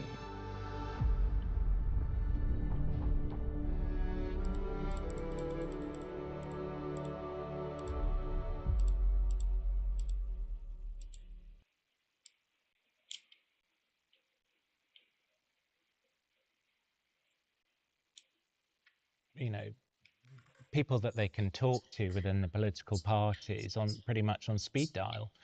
And I think it is that Westminster, you know, London bubble. And when they would go to other places, I remember they went to Cardiff. So you're taking a whole load of BBC people to another BBC location, another bubble. So one bubble to another. And, you know, oh, we're being diverse in our location. And they did, I remember they also did like a town hall, almost like a question time type thing. Okay. But how are they vetting the people? Yeah, it is absolutely. There is this, they are living in, and even the edifice of the BBC, you know, this sort of palatial building, you can't help that, obviously, but it gives you this sort of, it's almost like the Castle of Mordor or something. To me, that's a little bit extreme. I actually think it should be the other way around. When you go into the BBC, you should be stunned into the significance of the thing that you're working in. Yeah. And therefore, the principles to which that organization adheres should be burnt into your mind as the North Star by which you're operating, so that you can never doctor a clip of a guy you happen not to like, both as an individual who did that and as the institution that oversaw that, because you have a greater purpose. And that greater purpose is objective reporting of the truth and setting the standard. This is, this is why I feel so passionately. Sorry that I'm ranting, but I do. My grandfather, living in Soviet Russia, right? He freed his mind by listening to BBC World Service. Yes. The BBC has been an incredibly important institution. A lot of the conversation after the story broke was, oh, these people who want to destroy the BBC, they're using it as a weapon. No. Yeah. What we're saying is the BBC should be what it's supposed to be, and then we would be the first people to celebrate. Yeah, absolutely. And I mean, and the fact is, you're saying you should walk in and you should say, I need to uphold my values. I need to have values. And outside the BBC is a statue of George Orwell. And it's as if the truth means anything, or I'll mangle the quote, but if something means anything, it's the ability to tell people the truth. If freedom of speech means anything, it means the right to tell people what they don't want to hear. Exactly. And I think that the BBC are afraid of that. Yeah, they're afraid of the truth. I also think as well, it's not that they're afraid of telling people what they don't want to hear. It seems to me that they're scared of the staff almost. I think so. And I think that if you were to, you're in a bubble. And if you would, and as I said, there was a producer who would throw hand grenades in the editorial meeting, and he was seen as a bit of a sort of live wire, and he was seen as a contrarian. But you need people like that, but you also need left and right. Of course. You need somebody, and this is what I remember you saying about your cousins from Venezuela whispering. Yeah, that's what we used to do at the BBC, was we'd be sort of whispering. You would pick your allies. You knew who was on the graphic design team, who was on the left and who was on the right, just through their reactions to various stories. And we'd be whispering, because you don't want to be heard. You don't want to give yourself away, that you are possibly you're doing a story about somebody and you're thinking, is this true? What are they saying about this guy? Do you think that the BBC as an institution can be saved, David? I'm not the person to ask, but since I'm your guest, I will. It can be saved, but I think it's going to have to choose a different model. I genuinely think that the days of the license fee are over. I think that it's going to have to become a what's Netflix? What's that? That's a subscription. It's going to have to become a subscription model. I think if you want the BBC, you're going to have to pay for it, and they're going to have to massively slim down, and they're going to have to change their remit. They can't be everything to all people. They're going to have to choose. Are you going to be an entertainment channel? Are you going to be a news channel? They're trying to do too many things. Their remit is too broad. They are going to. I don't want to see them die. I genuinely don't want to see it. Nobody does, because we all have this affection for Auntie, and it was the voice that we trusted. I'm not sure you can ever get back that trust if you tell lies.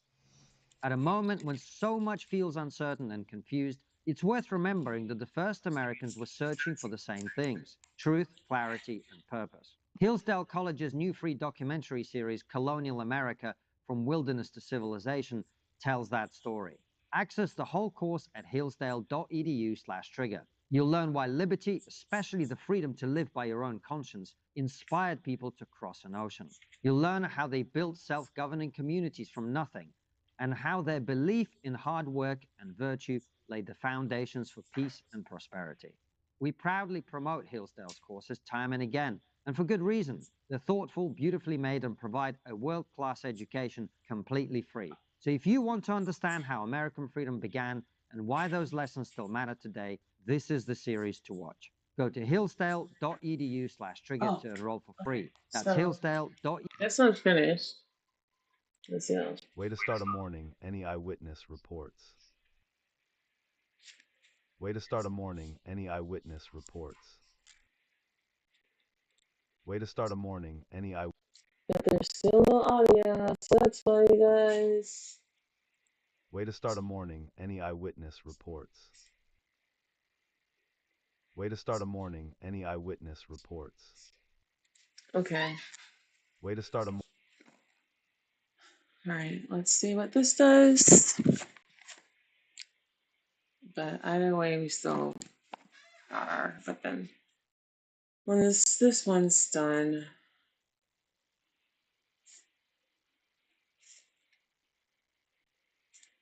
edu/trigger and learn how America's story really began. this one.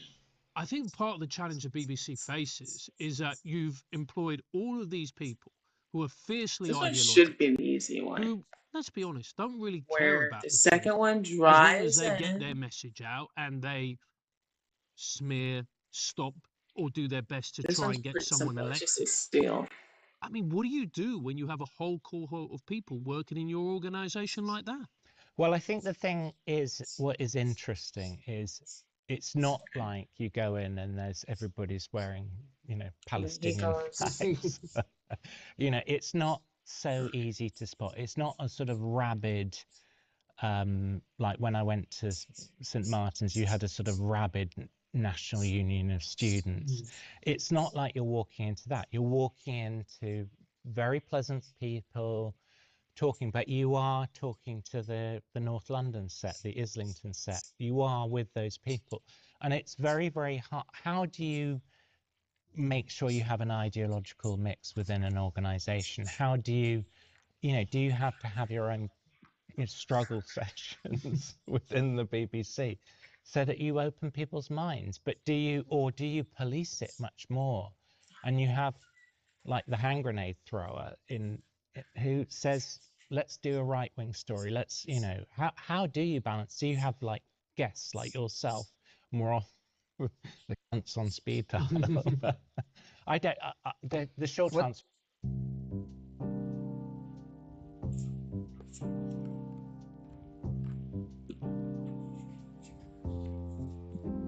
Mid-journey. Journey, journey. Journey, journey. Journey, journey. It's so pretty.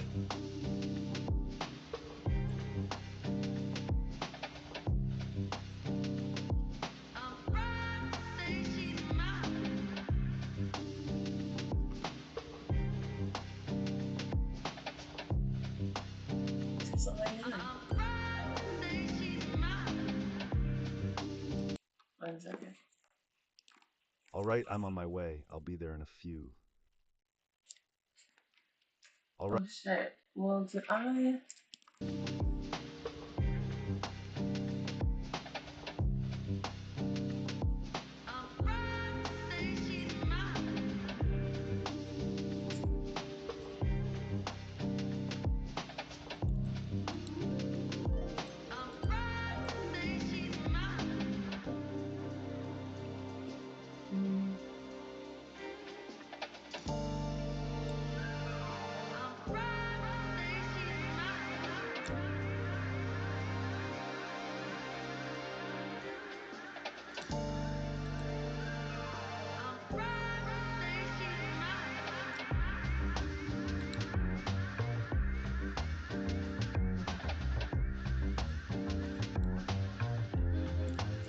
All right, I'm on my way. I'll be there in a few.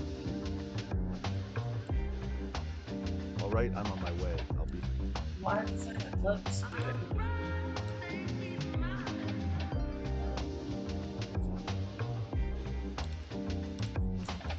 Fine.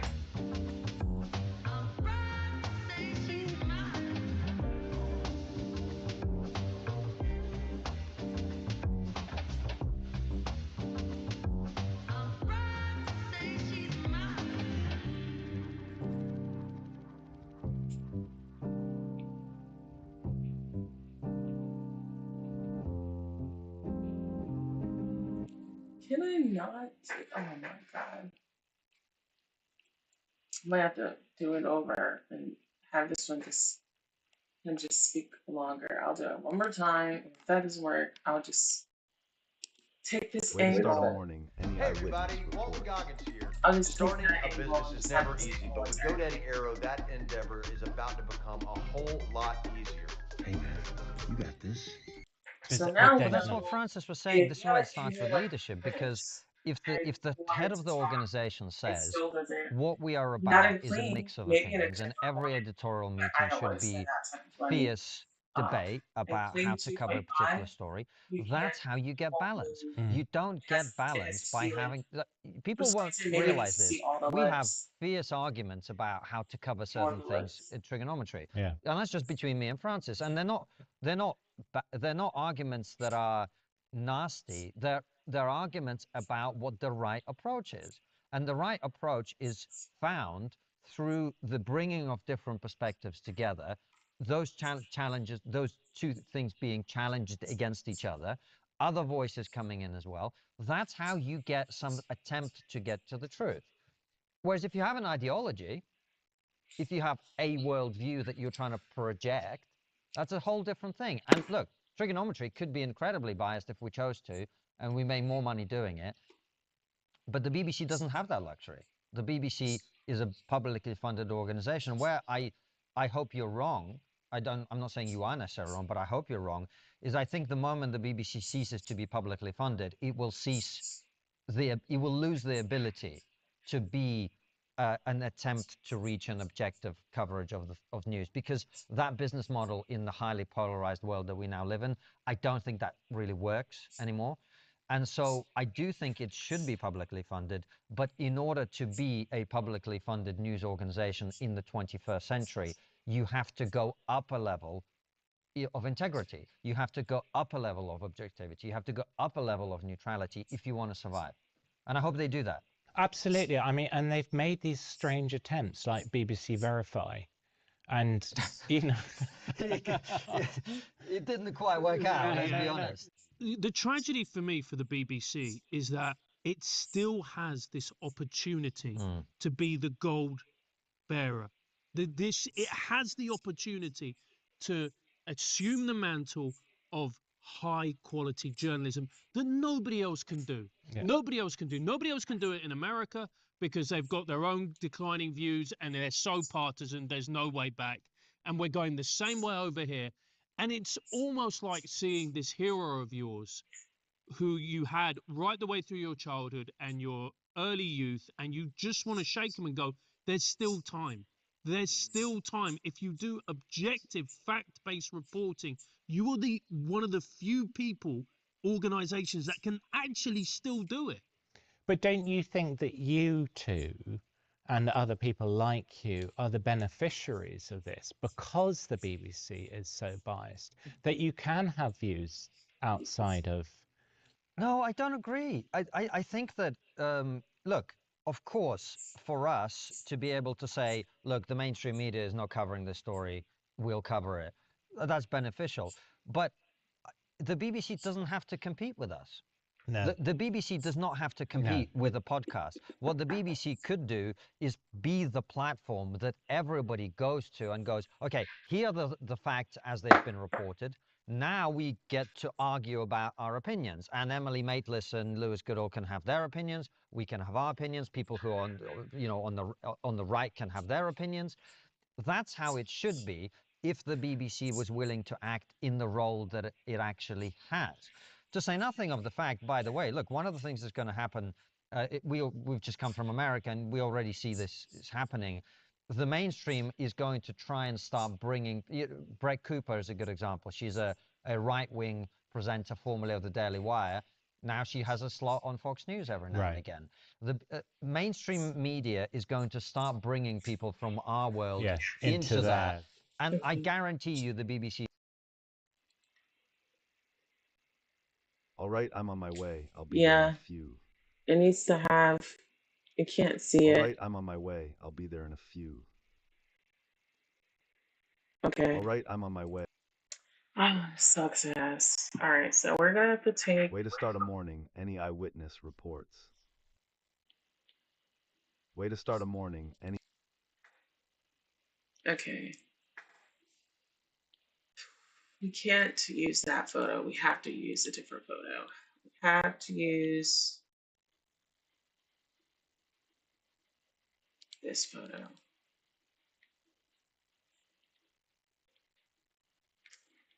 Yeah.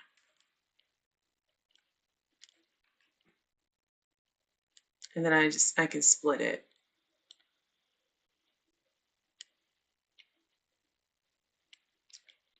He's not going to do that. Right, I no. guarantee you. They're not going to bring in, you know, I don't know. I'm trying to think of Russell Brand. Well, Russell Brand has got his issues, which makes things more difficult. But I'm trying to think of a. I was trying to think of a. They're not. They might bring Gary's Economics on to do a documentary, but they're not going to bring me and Francis on to do a documentary. No. And this is the problem, right? Because it's a lack of balance in the approach. If they fix that, we would celebrate the BBC. People in the middle, like us, would celebrate it.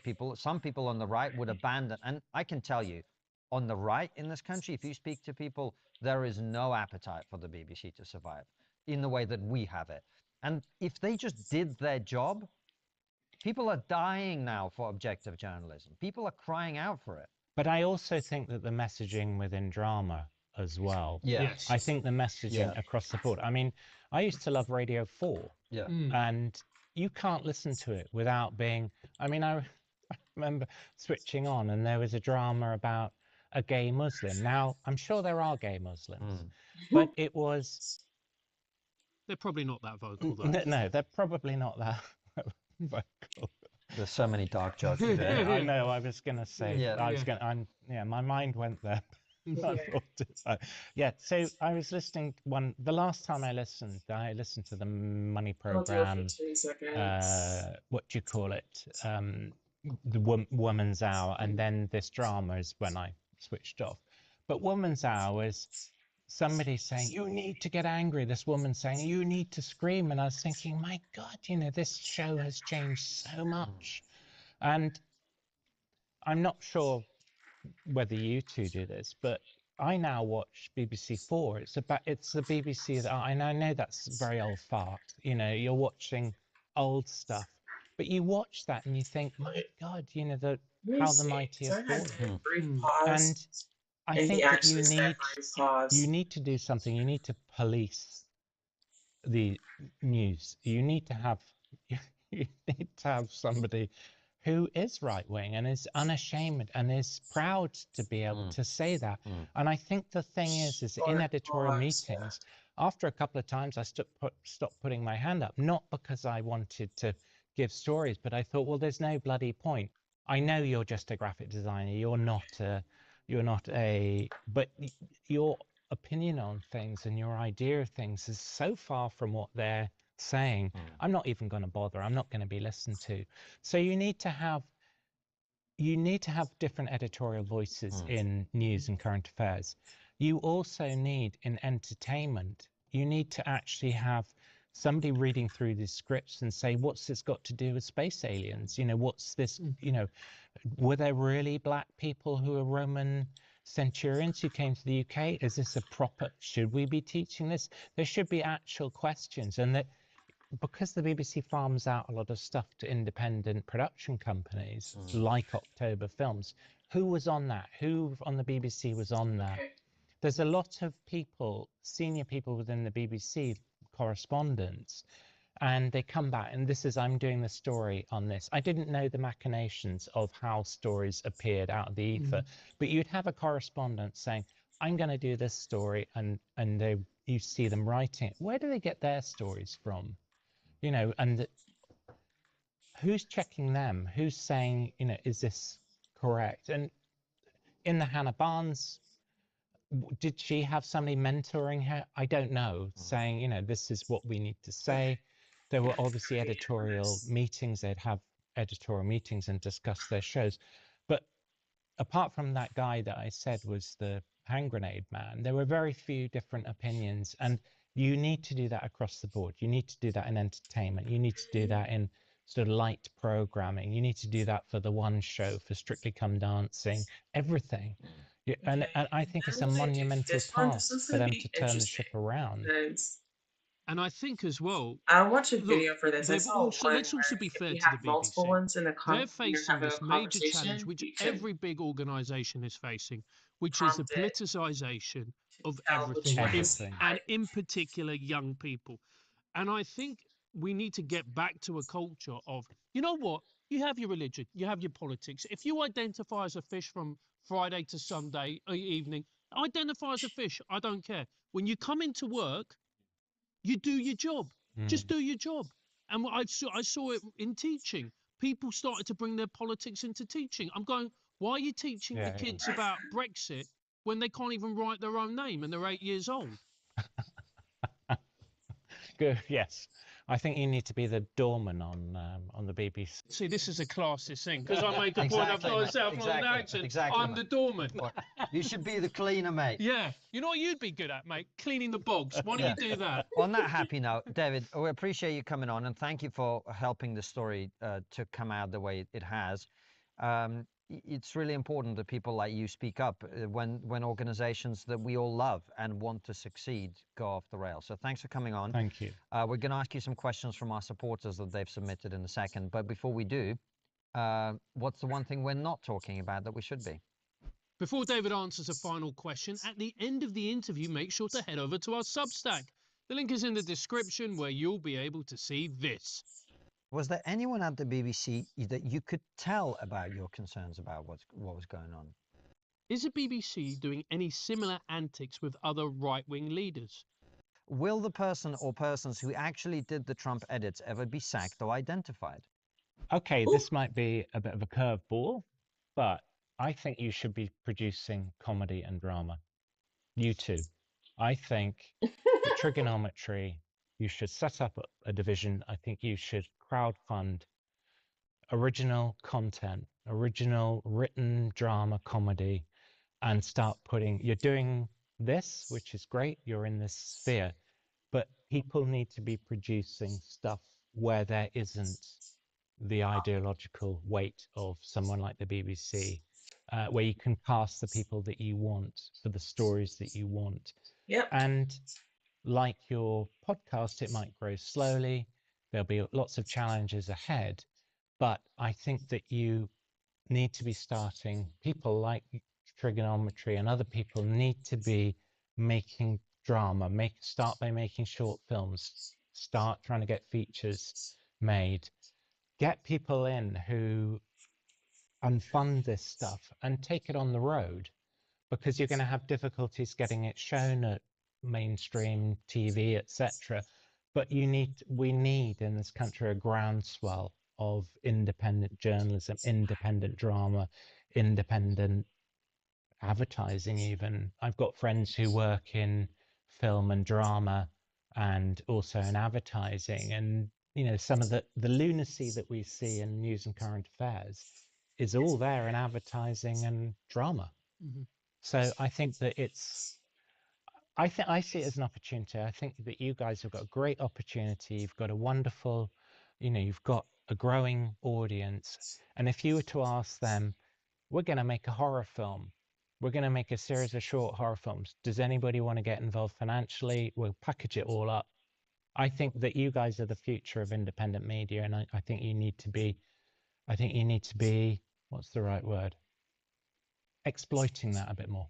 All right, we will be exploiting everything. We are called exploitative by many people, so we're going to lean into it. David, thank you so much for coming on. Much. Head on over to triggerpod.co.uk, where we're going to ask some of your questions to David. Does the BBC intentionally publish false or unverified information about Israel? If it does, why?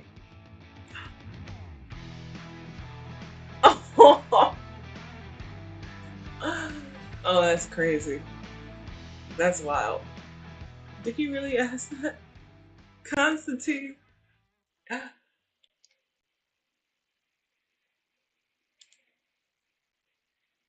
You have a DA sitting there that doesn't have the qualifications and the experience to do the job. What I can guarantee you is with my reputation, with my community ties, I am going to be able to attract the best and the brightest minds to that office. You're sitting with someone today that actually wants to make a difference because... Okay, let's see. Way to start a morning, any eyewitness reports. All right, I'm on my way. I'll be there in a few. The fuck? That's even worse. Way to start a morning, any eyewitness reports. All right, I'm on my way. I'll be there in a few. Okay. Let's take whatever. Way to start a morning, any eyewitness reports. Show more copy, because that is not what we got. Because they deserve a DA that won't have sex with his employees. Because they deserve a DA that won't put money in their own pocket when it should go to benefit children. Because we deserve better. A few years later.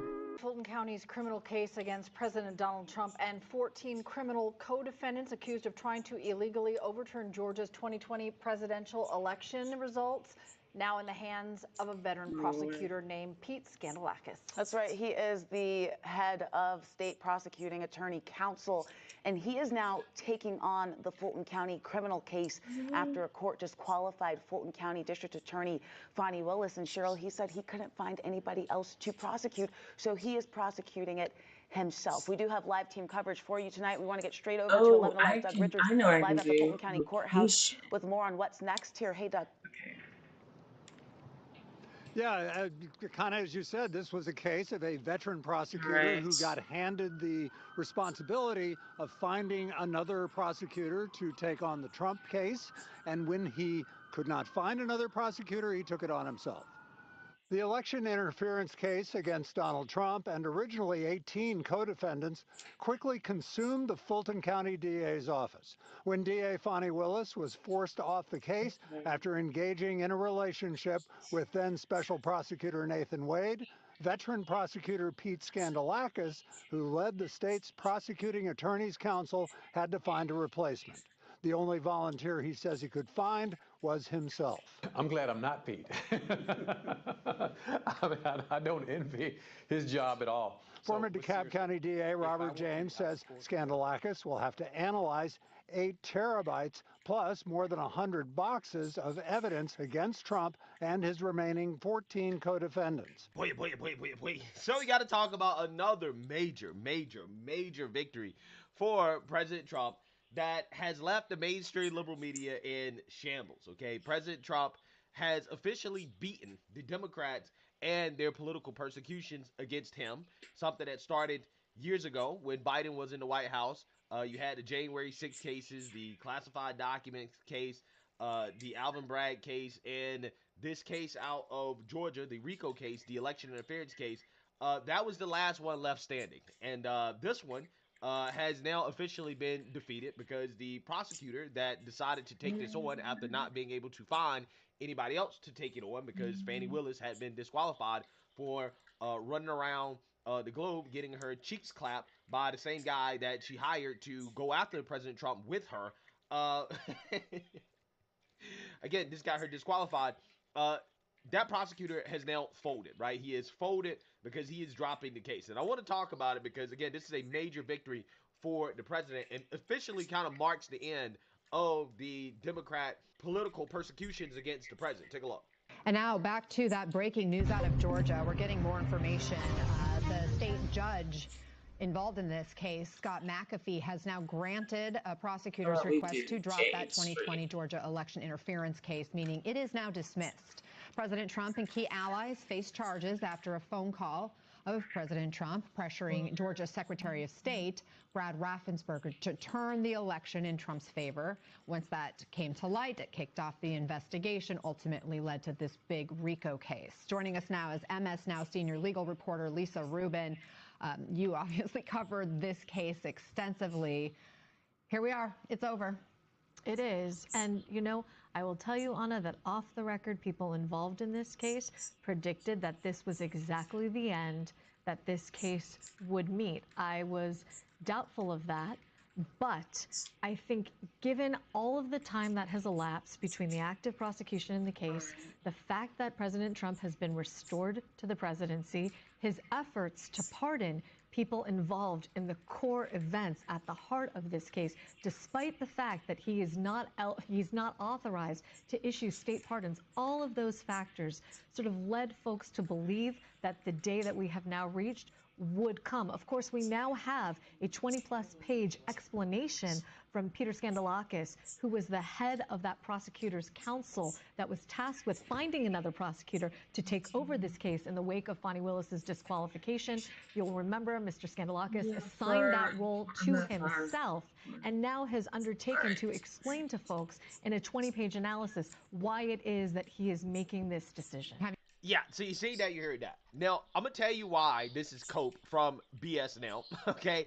Because they're basically not telling the viewers exactly why this guy decided to drop this case. Now, he reviewed this case, okay, that was created by Fani Willis, right? So all of the evidence, everything that this guy had to review came from Fani Willis.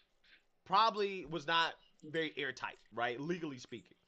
And this guy basically is saying, okay, in this document, that it is not in the best interest of the public. It would not serve the public, okay, or public interest or justice to continue this prosecution. That it would likely be unproductive or unjust, and the evidentiary and legal hurdles are too great, right? The state does not believe that they could actually prove beyond a reasonable doubt that President Trump was guilty, and that the case was too weak to survive a trial. Okay, so basically, at the end of the day, like the evidence, the available evidence, aka the evidence that was gathered by Fani Willis, suggested that it did not meet the legal threshold for guilt, which meant that if they were to try to take it to trial, the state probably would not be successful at prosecuting the president. So that it was a weak case, along with the fact that Trump is president, that also legally complicates things. It's just not worth it, right? The Supreme Court immunity ruling, right? It's just not worth it. It's not worth pursuing. Now, when I initially covered this guy reviving the case, I thought said, it yeah, was I mean, 1:30 at one the point. fact that nobody else wanted to take it should tell you everything you need to know about the merits of the case, right?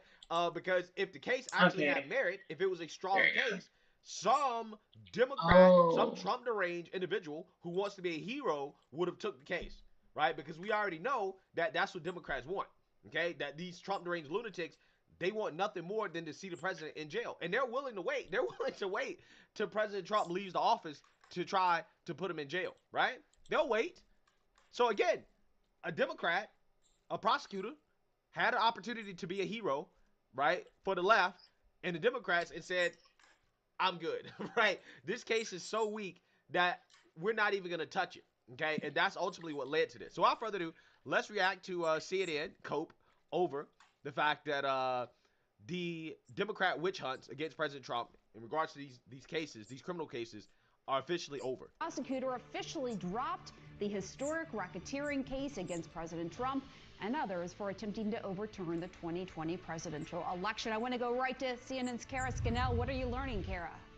Good morning, Pam. Yeah, this new filing in from the prosecutor who had taken the place to look into the Fulton County investigation of Donald Trump and others has filed a motion with the court saying that they are not going to move forward with the case or dropping the charges. What he filed what's known as a nolle pros, and that means that in theory, because if the statute of limitations hasn't run out, a case could be refiled. But he attached to his filing about a 20-page statement explaining his rationales for why he did not think that they should move forward with this case. You'll remember this was the case that began with Donald Trump making the call to the Georgia Secretary of State, Brad Raffensperger, urging him to find the votes. And then District Attorney Fani Willis brought this historic investigation and filed those racketeering charges against Donald Trump and dozens of others for interfering with the 2020 election. She was then disqualified from the case because of an undisclosed romantic relationship with another prosecutor.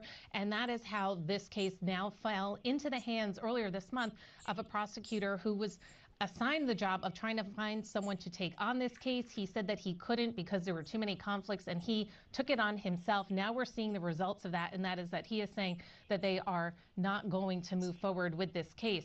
And he summarized it in part by saying that he made this decision by examining the case file, examining what the jury had been presented, and also considerations of the law.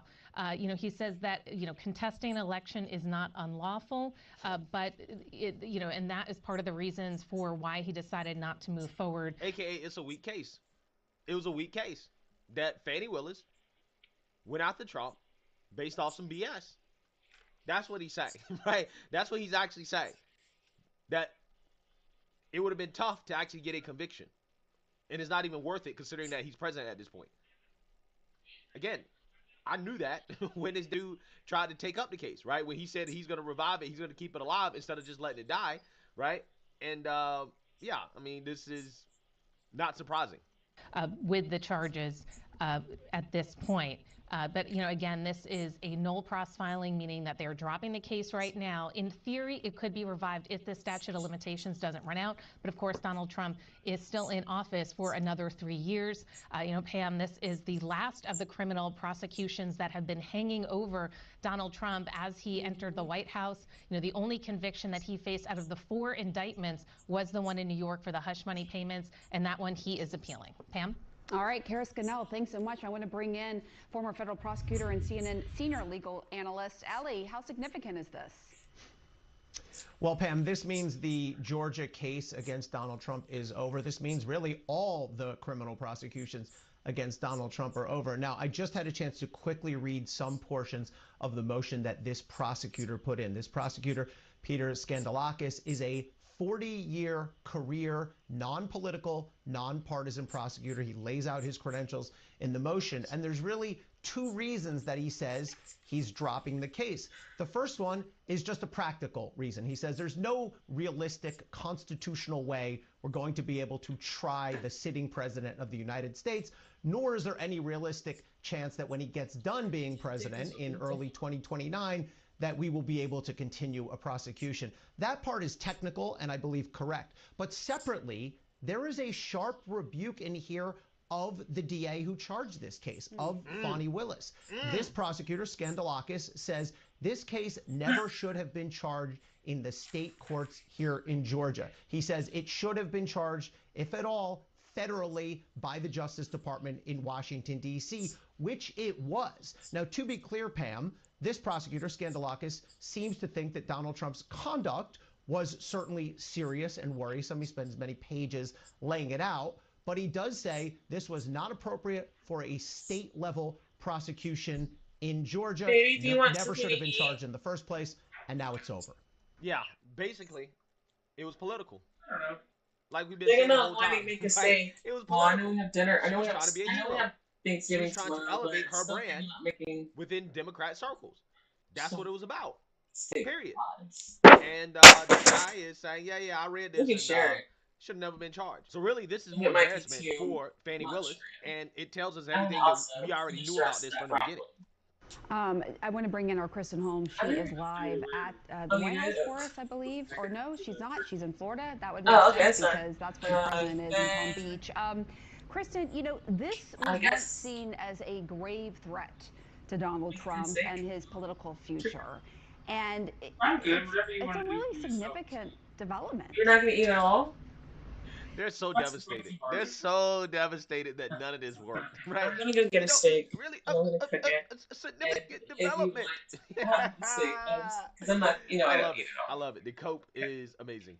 It is, and when you go back and look at what the legal strategy was around Donald Trump, what his lawyers were trying to do, they wanted this result. I mean, you just heard Ellie talking about this idea that the practicality of charging a sitting president is part of why they threw this out. President Trump's team knew that this would take on a whole new meaning, that all of these lawsuits would take on a whole new meaning if he was, in fact, elected to be president again, and they were banking on that. So what you saw in the strategy from his lawyers was pushing this, delaying this, drawing this process out as long as they could to get through the election in November. And the result what they had hoped for is exactly what happened here. The idea that it would be unprecedented and likely untenable to charge a sitting U.S. president. So when you talk about what their strategy was at the time, we reported extensively on this. You're actually seeing it play out now, years later, after they were putting in this effort to try and drag this out as long as possible. Now, this, of course, was considered a grave threat. You could tell just by how angry President Trump was around this. He mentioned it several times on the campaign trail and for years leading up to that campaign, talking about how this call was a perfect call, that there were lawyers sitting in on this call, and that everybody agreed. Obviously, not everybody agreed. That was the basis for bringing this case, was this President Trump at the time asking for the government in Georgia, or the officials in Georgia, to find more votes for him.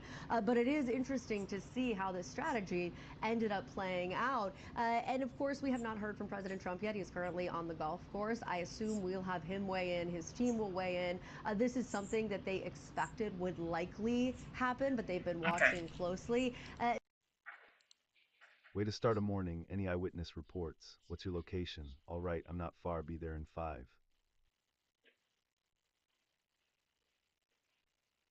Way to start a morning. Any eyewitness reports? What's your location? All right, I'm not far. Be there in 5. Way to start a morning. Any eyewitness reports? What's your location? All right, I'm not far. Be there in 5. Okay. Way to start a morning. Any eyewitness reports? What's your location? All right, I'm not far. Be there in 5. All right, so I can. All right, Way let to me start a go. I gotta morning. go. Any I gotta eyewitness go make some reports? dinner. What's your But I can break this up. He's not driving. Wait, location? is it? All right, I'm not far. Be there in 5.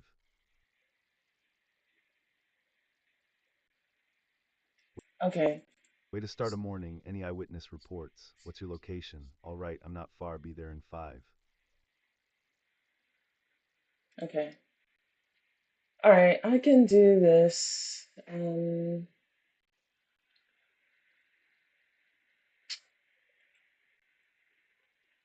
Wait. I'll edit the video when I come back and then chop it. All right, okay. And the edit.